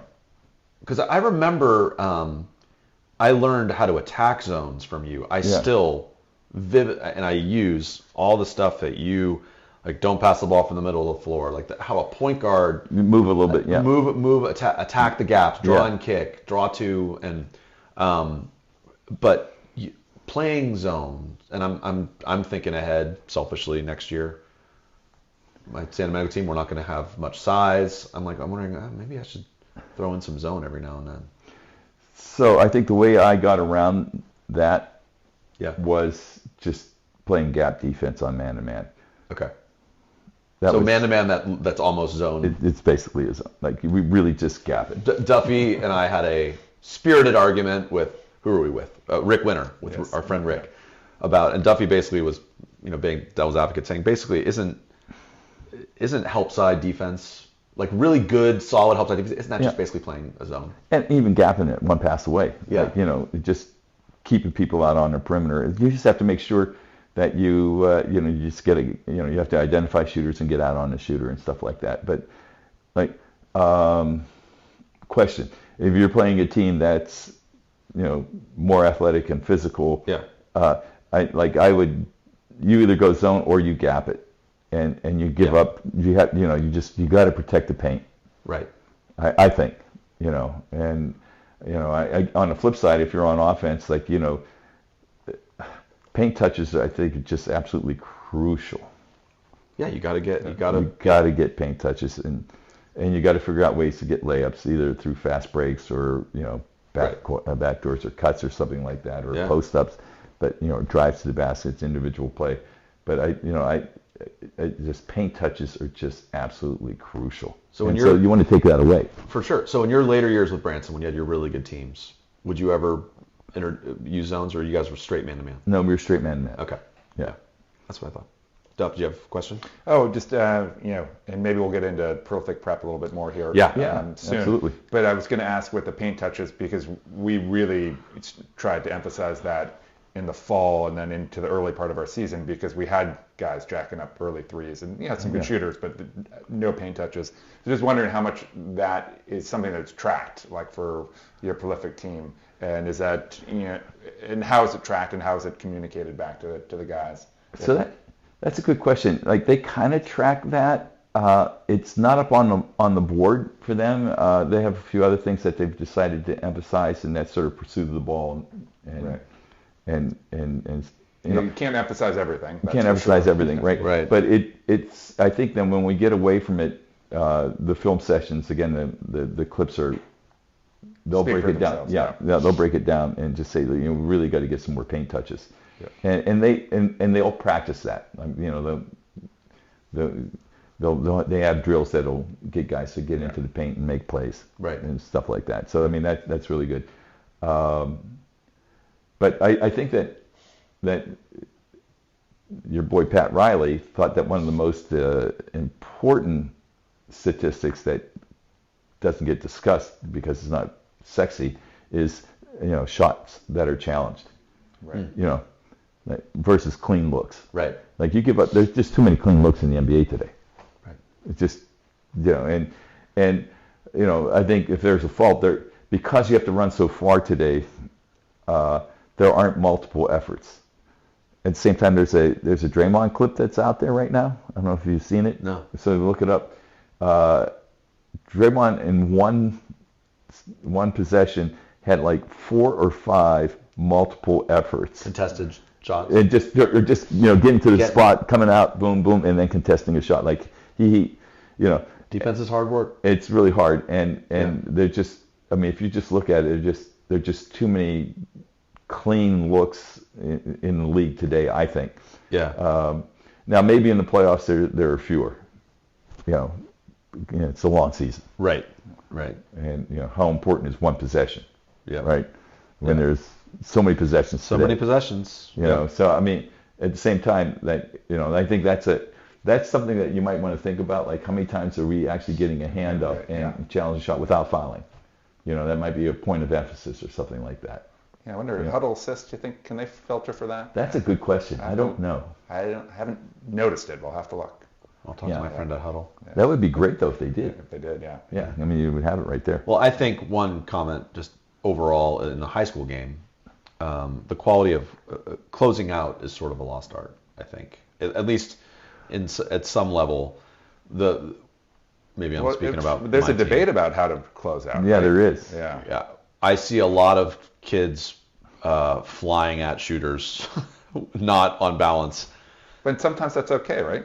Well, yeah, honestly, in today's game, it probably is, because most shooters are just going to shoot the three. They're not going to pump fake and drive. Or even follow their shot.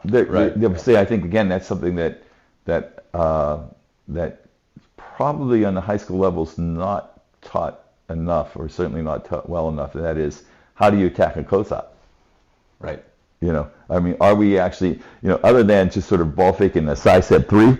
Yeah. Like, exactly. I mean, are you actually, can we actually get these guys to learn how to attack a really hard closeout? Yeah, right. Where guys flying out at you. Right. And you got to recognize Can you that. read the angle of it? Yes, read the angle not of just that, pump yeah. fake, but then you know where you're going. Because in the pro level, you definitely, these guys, almost all know how to attack a long closeout. Right. And because everybody's taught to close out long now. Right. So explain that. What do you mean by long versus a short close? Okay, so if I'm playing Duffy, I got to probably close out closer to him, a longer close out. You don't want him to get that shot off. I probably don't want to get him the shot off. I would like to see Duffy put the ball on the ground and then be forced to make a decision to not shoot, take a dribble, and then maybe even take a second dribble and then cause some confusion or maybe make him uncomfortable. Right. Take a contested mid range, right? Right, or something like that, right? And so and then that's a win. Even if he makes it, I think it's still a win, right, on a long closeout. Right. On a short closeout is that if you're playing, Russell Westbrook, who's probably found a new life for himself at the dunker spot. Yeah.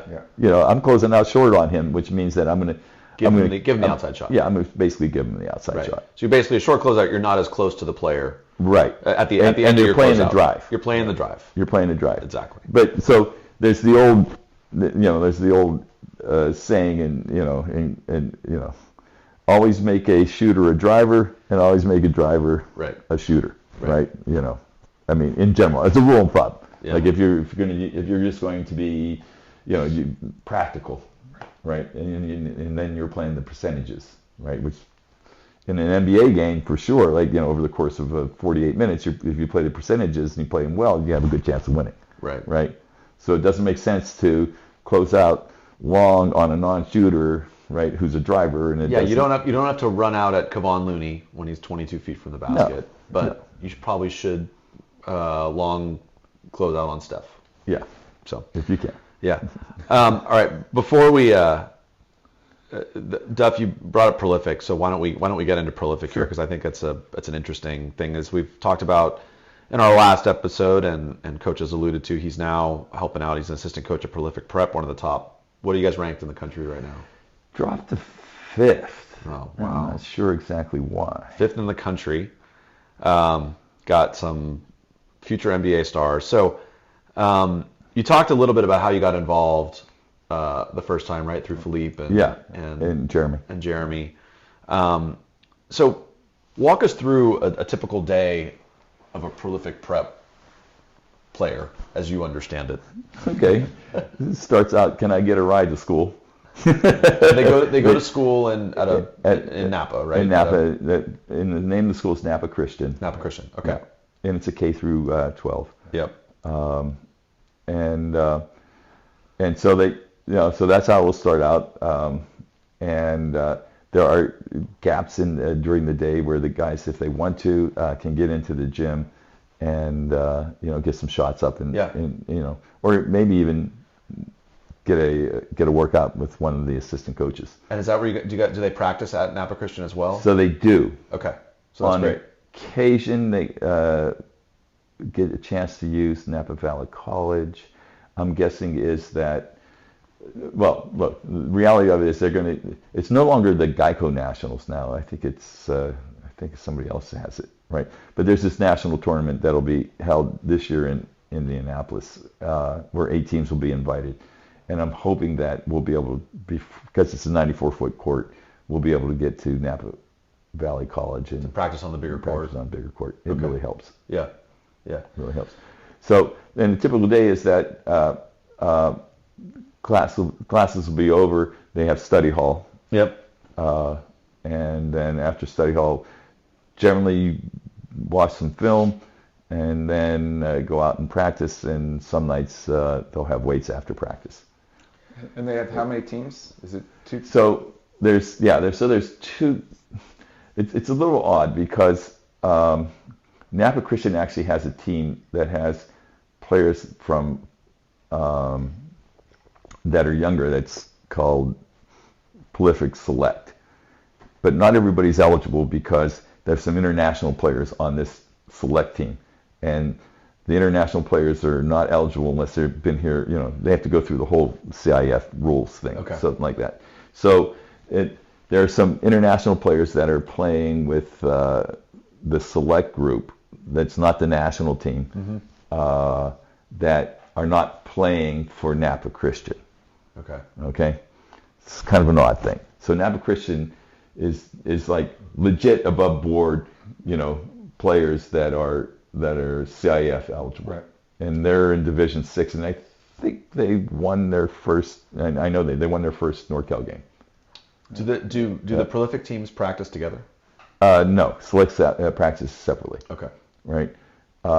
Now within the national team this year, they've sort of like divided it and created a green team. And what was happening is that the top 7 guys who are a little bit better than the next 6 or 7 guys were dominating minutes, and so we had to figure out a way to get the other 7 to get some looks and stuff like that. So a schedule was created for them, and I think that's helped out a lot. So there's no Prolific's not in a league, right? You guys. Well, it is actually. It is. Okay. Yeah. So what's your there's league? There's 2 big national leagues. This one's Philippe actually started it, and it's called the Grind Session. Okay. And Dream City Christian was in it. AZ Compass was in it, and they moved over to the IBL session. And Hillcrest was in it at one time, and they've moved. So right now, like Prolific and Dream City are the only 2 big powers that are left. Nike is sort of, and it's an Adidas league, and Nike is sort of like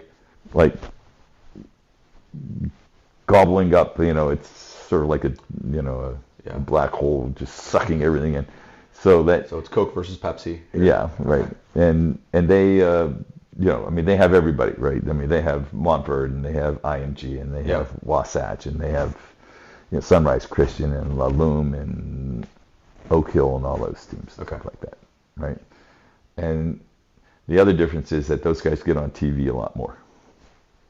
On ESPN? On ESPN, ESPNU, and ESPN Plus. Okay. So, but you will play these teams; they're just not in the league, and then you'll play them in tournaments as well. Right. So next weekend or weekend, this is coming up. The first round of the Grind Session is going to be played in Las Vegas, and it's 1/16 and then 1/8, and those 2 games probably won't be that competitive for Prolific, and then they go to Chicago for the semifinal and finals, and those games will be a little bit more competitive. Okay. And actually, Dream City's good. Yeah. Like they've got players, and then there'll be a couple weeks off, and then this whole Geico, it's not called Geico anymore, national championship will be there. And so the hope is that, I think that's what will happen. I think what they'll do is they'll put us on the other side of the bracket of Montverde, because the 2 times that Prolific has played Montverde, they've actually held leads.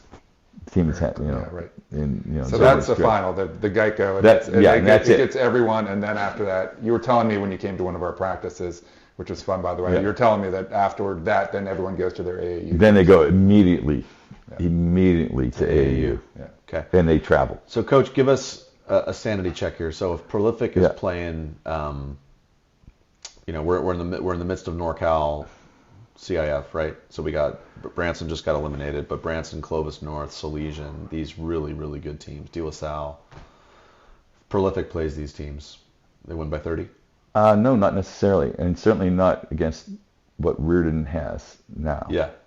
And Reardon's got a couple D1 guys. A high level. Zion. Yeah, Zion. Well, Zion was at Prolific. Oh, okay. Yeah. All right. He's a great kid. Yeah. And he spent 2 years at Prolific. So I think Clovis plays Reardon. Yeah. I think that's the next game. I think that's right. And it's going to be at Reardon. Yeah, at Reardon. Yeah. And I'm guessing that Reardon's really good. Yeah. And all right, so if Prolific was to play that, it would be a game? I think so. Okay. Yeah. I think just because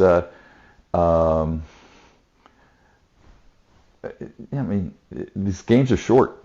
Yeah. And and it's like I think that Reardon, and given their size and how they play and how physical they are, versus Salesian, and how gritty they are, I think Salesian could get overwhelmed by the size of Prolific, whereas I'm not so sure Reardon would. So what's your front line at Prolific? Like how big? Well, it's not as big as Montverde's. Montverde's front line is bigger than the Warriors' front line.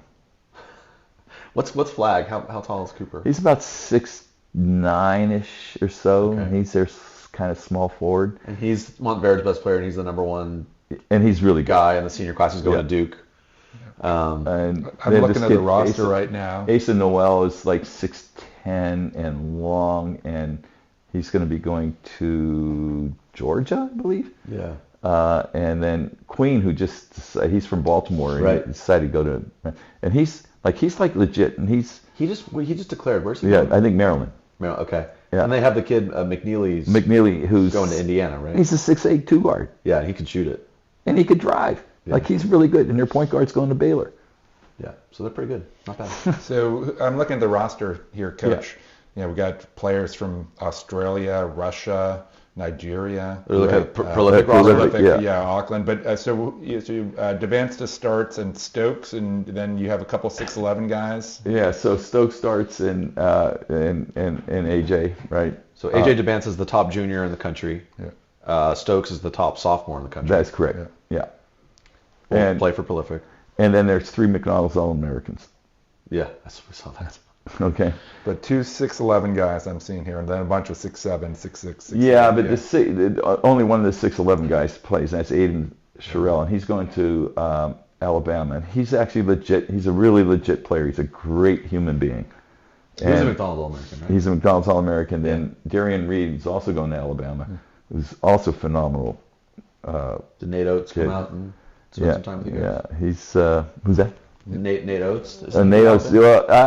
Nate Oates never come. He always sent out his assistant coaches who worked really hard to bring those 2 guys in. Now both those guys are from the southeast, right? And so it's closer to home. It's closer to home. Yeah. Although I think they may say Aiden is from Detroit, but I think he's been living in Atlanta with his mom. And Darian Reed is actually from like Augusta, Georgia, right near Augusta, Georgia. So like those are easy. So do you think we're going to see more of these prolific prep like programs popping up?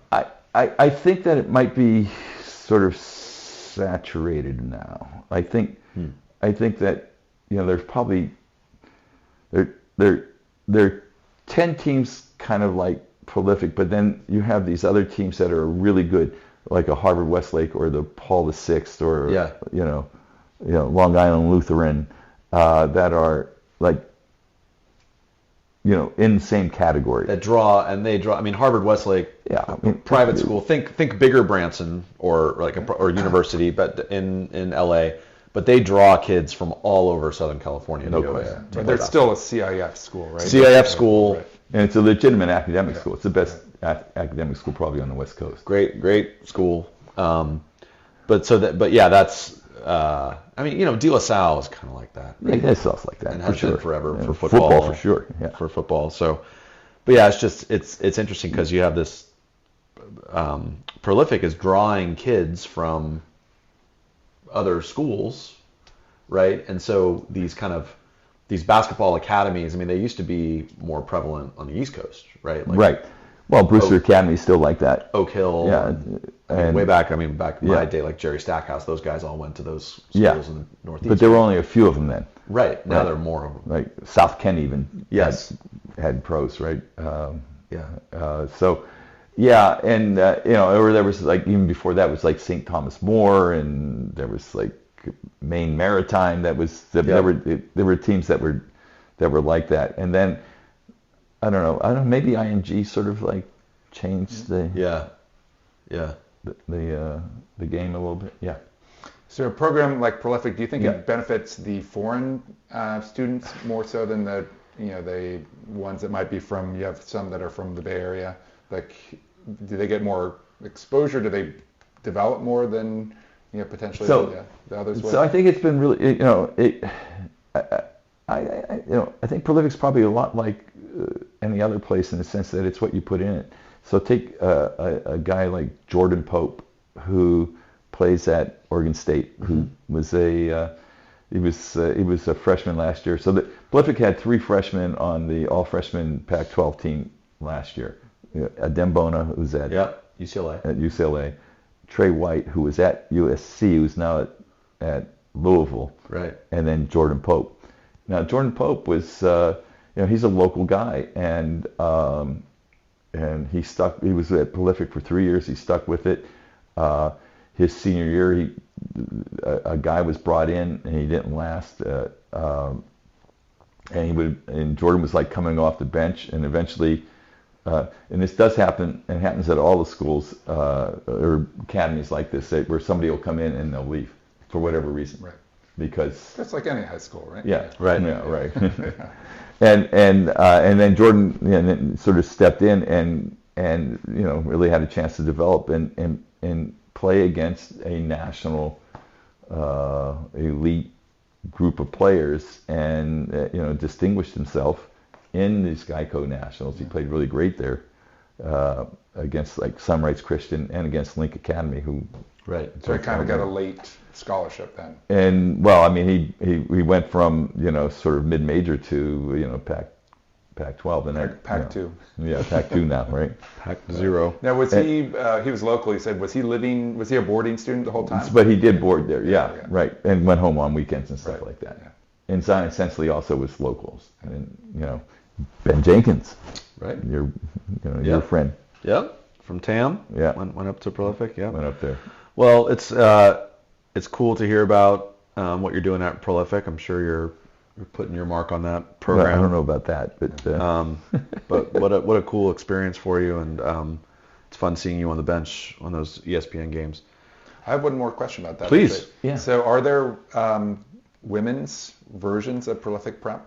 So there are, like IMG obviously has one, Montfort has one. There, Long as Island many, Lutheran. probably. There aren't. There just aren't quite as many yet. Right. I think But it's still a matter there's of room time. room for growth. Yeah, I then, think maybe, that's. Yeah, I think that will be a growth industry. Maybe someone will try and steal Carly away from And the no, offseason. stop it. Don't let that happen. No, Carly, you're not leaving. But you know Just what? kidding, just kidding.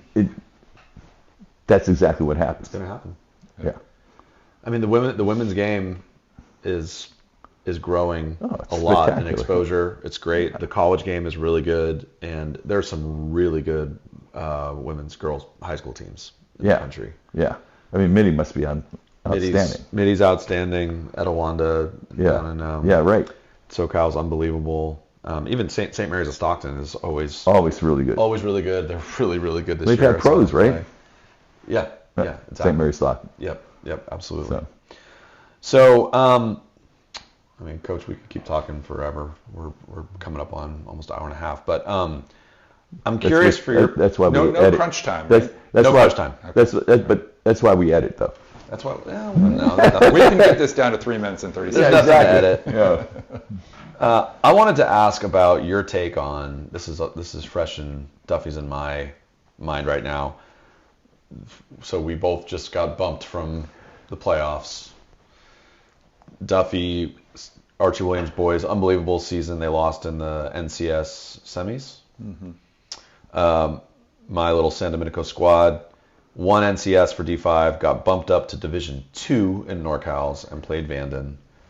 So this whole competitive equity idea of when the CIF kind of reseeds teams, we got sort of an unlucky draw. We got punished for our success. Congratulations, San Domenico. You had an unbelievable year. Great strength of schedule. You're now going to play like a college team in Vanden. On the road. On the road. Yeah, so a 15 seed, even though we won NCS. What you had this experience at Branson where you guys were really good. You played Division 1. You lost to Logan. They were higher seeded than you were. But what's your take on the whole competitive equity thing? So, on one level, I kind of get it. Yeah. Right. And I think in on the boys' side, I think and I can only speak for the boys because I don't know the girls as well. Yeah. On the boys' side, probably you have your 6 in the open, and then you go 16 and 16, or maybe 15 or 14, depending on right. So you have 20, maybe 32 teams. There probably aren't too many upsets in Division 1 or Division 2, even though it's a 1/16. Mm-hmm. That 16 seed, if it is actually Legit. properly seeded, can beat a 1. Sure. And that probably is true for Division 2. Where you get lucky is that you're the 1 seed in Division 3 or 4 or 5. Yeah. And there just aren't and you're really good, and you'd much rather be the 1 seed in 3 than the 15 seed in 2. If you're the 1 seed in 3, you have a chance to get to a state final.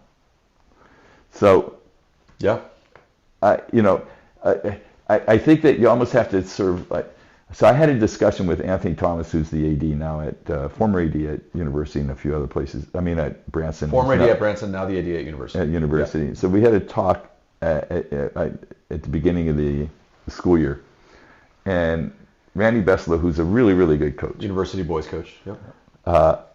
Who's been to the state final a few times, I don't know, maybe 3 or 4 times or something like that, has not won. Yeah. And still would like to win a state championship. And with this sort of competitive equity issue, he might not, because, they just lost the other, in the first round. And they're really good. And they're really good. They were really good last year. And they were really good last year. Yeah. And I was talking to Anthony about it, and I said, that you almost have to change your thinking that if I'm the Branson boys this year, saying that, we didn't win a state championship, but we went as far as we could go given the circumstances, so that your goal is to try to get as high as you can in the highest division that you can, and then go from there. And you're not going to win a chip. Nobody's going. You're just not going, unless you game the system. Yeah. And cheat. I don't mind. So cheat's not the right word, but you lose games on purpose. So we put that banner for 3rd place in the Open NCS. You just put that up in the gym, and that's the best you ever don't do that, performance. right? But that you almost have to be satisfied with that, because unless you game the system, which I don't know if anybody does, because it's sort of counter to what you do as a coach. You can game the system. You could go 500 and then get a nice run and finish 2nd in NCS or something like that. Get a low seed and then just blow through. I mean a low division, and then just blow through the division. But really, do you really want to do that? So I have an example. So last year, University girls beat our San Domenico girls 4 times. They owned us. University girls last year, really good. They got bumped up to Division 3 in NorCals. They lost in 1st or 2nd round. Yeah. we got the number 1 seed in Division 4. We go to the state championship. We lost, but we go to state. Oh, unbelievable year for San Domenico, and it was. It was a great year for us. University was better than we were. Right. They got bumped up to D3, and they didn't get the fanfare that we did. This year, total opposite, right? We beat University 3 times this year. We are really good. We get bumped all the way up to Division 2. We're a 15 seed. Which is way too big of a jump, by the way. They should not have done that. That was crazy. Wrong. But anyway, University now, and we're recording this. It's March 1st. University girls, 1 seed in Division 3, won their first 2 games. They're in the semifinals of NorCal. I hope they win it. I hope they go to state. They've got a really good path. So it's just funny. You almost get you've been better off to lose the University. Punished for your success. Yeah. Or should we have played Mike and I were talking was our strength of schedule too good? Right. Right. I mean, we played a really tough strength of schedule, and we hung with we didn't get blown out once this year. We lost by 10, 15 against really good teams. So the committee's like, all right, cool, let's move them all the way up. Yeah, I thought that was way too much of a bump for you guys, right? Yeah. For sure. They should not bump you 3. No, I think we would have been really competitive as a high seed. I don't know what do you say, high seed or low seed? A low number high seed in Division 3. Right. That would have been great for us. Yeah, and that's where you belong. And that's where we belonged. Vanden was too tough for us. Yeah. Dave, I have a translation. And you were a section winner a section winner having to go on the road against against a 2 seed like that. So that's the other question is that doesn't jive. If you win your section, should you be guaranteed like a home game for NorCal? 100% with Johnny Kearns. Yeah, that seems like I would agree with that. At a limit or at a minimum. Yeah. That you should get at least 1 home game. Yeah. You should not be punished. But it's just interesting, and this is not just me processing our San Domenico season. It's not about you, Dave. It's not about me, as Coach Honick told me. I only said that to Gene Barnes. That's right. But it's an interesting debate when you're thinking about scheduling as a coach, right? So we obviously want to have good strength of schedule. You want to challenge your kids, have a competitive schedule. You want to think about playing teams in your division, your sectional division, to ensure that you have a good number of games there. But it's just an interesting thought experiment about, okay, how tough a schedule should we have in order to position ourselves? I guess it comes down to, what do you want? Do you want to compete for a state title, or do you just want to give your kids the best experience? Right. And just have the most competitive. And live with that. And be okay with that. And I think it's just so hard. I should say, what did you want? At the start of the year, when you were coaching Branson, like, did you want to win a state title, or did you just want to have as competitive a season as possible? So I think it was before, right? So there were a couple things that the evolution of this. So the before was that you could declare as a team, and not as a school, but as a team within the school, what division you wanted to play in that year. Huh.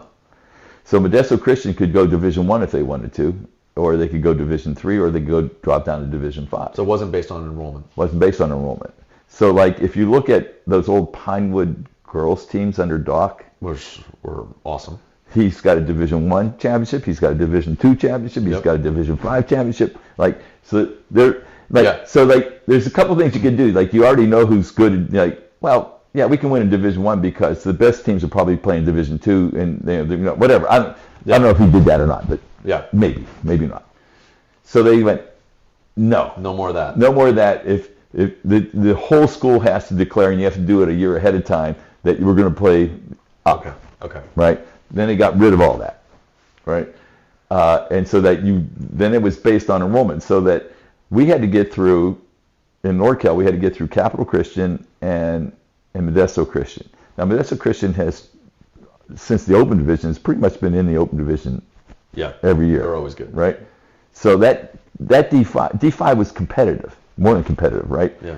And Capital Christian has been in the Open Division a few times, and they're like a legit program, depending on who's coaching them and stuff like that, and who they can, right? And so we had to get through a couple legitimate Division 1 Open Division level teams. Yeah. But you knew that ahead of time, and the same thing was true in SoCal. There was always going to be some team coming out of SoCal that was not a Division 5, whatever Right. you would consider a Division 5 team, right, to be. So there was something that you could plan for. So what do I mean by that? So that last year, Oliver McNally's last year, and the last year that we won a state championship, we knew that we had to get through a couple big men who were playing, one at Capital Christian and another one in SoCal. There were a couple guys in SoCal. We figured we were going to play one of those others, right? Okay. And so from the first day, like, we practiced double teaming the post Okay. You knew. because you knew Yeah. you could plan for it, Right. right? You can't do that today No. because you have no idea who the heck you're going to play. And so, Interesting. was it easier? I don't know, maybe more fun, right? Yeah. Because you knew that there were good teams in every division. Like, there were legit teams in every division. Yeah. And when you pack them all in, it's I don't know. I mean, it was unfair to you guys. There was no question about it, right? And it's just unfair that you have to go out on the road and just, I don't know. I mean, I think you guys got that's fine. screwed. But congratulations on your league title and your NCS title. Yeah, absolutely. Right? Yeah. But I mean, it's interesting. Like, you think about Yeah. Branson boys, right? We keep coming back to them, but Branson boys had an unbelievable year. They were selected to the Open, first time in Marin history, In both the North Coast section and in North Coast section and in NorCal. It's one of the best teams in the state. yeah. They lose in the first round of the Open. A heartbreaker Season. on the road. Heartbreaker on the road, lose by one. to get Amazing all the game way- against yeah. a really good Clovis North team that has a very good chance of winning the state. Yeah. Branson has nothing to be ashamed of. Unbelievable season, but they're not going to have a state championship banner. Whereas they very well, I think Branson probably wins Division 1, probably wins Division 2. Yes. Or has a really good, because the SoCal stack, right? So there's more than just 6. They've got a really teams good in shot. Yeah. Right. Good. But there are more than 6 really good teams, but they played Yeah. a lot of those guys. They played Roosevelt. They played St. Joe. They played. They didn't play Harvard. So like, I don't know who got bumped to Division 1. I think Harvard Westlake's an Open. They're an Open, right? Yeah. Yeah, and Roosevelt's number 2. But they played teams that are in the Open Division in Southern California. So like, they weren't if they got through NorCal, Yeah. they were not going to be afraid of the Yeah. SoCal team. So basically, the bottom line is, listeners, a lot of high schools have great seasons, even if they don't go to the state championship. 100%. That's not the end all be all. Let's put it this way: it's still a good painting, man. Still It's a good beautiful painting. painting. There we go, bringing it back. Bringing it back for you, David. Coach Honick, this was fun. We might have to do round 3 at some point. Really appreciate all your insights.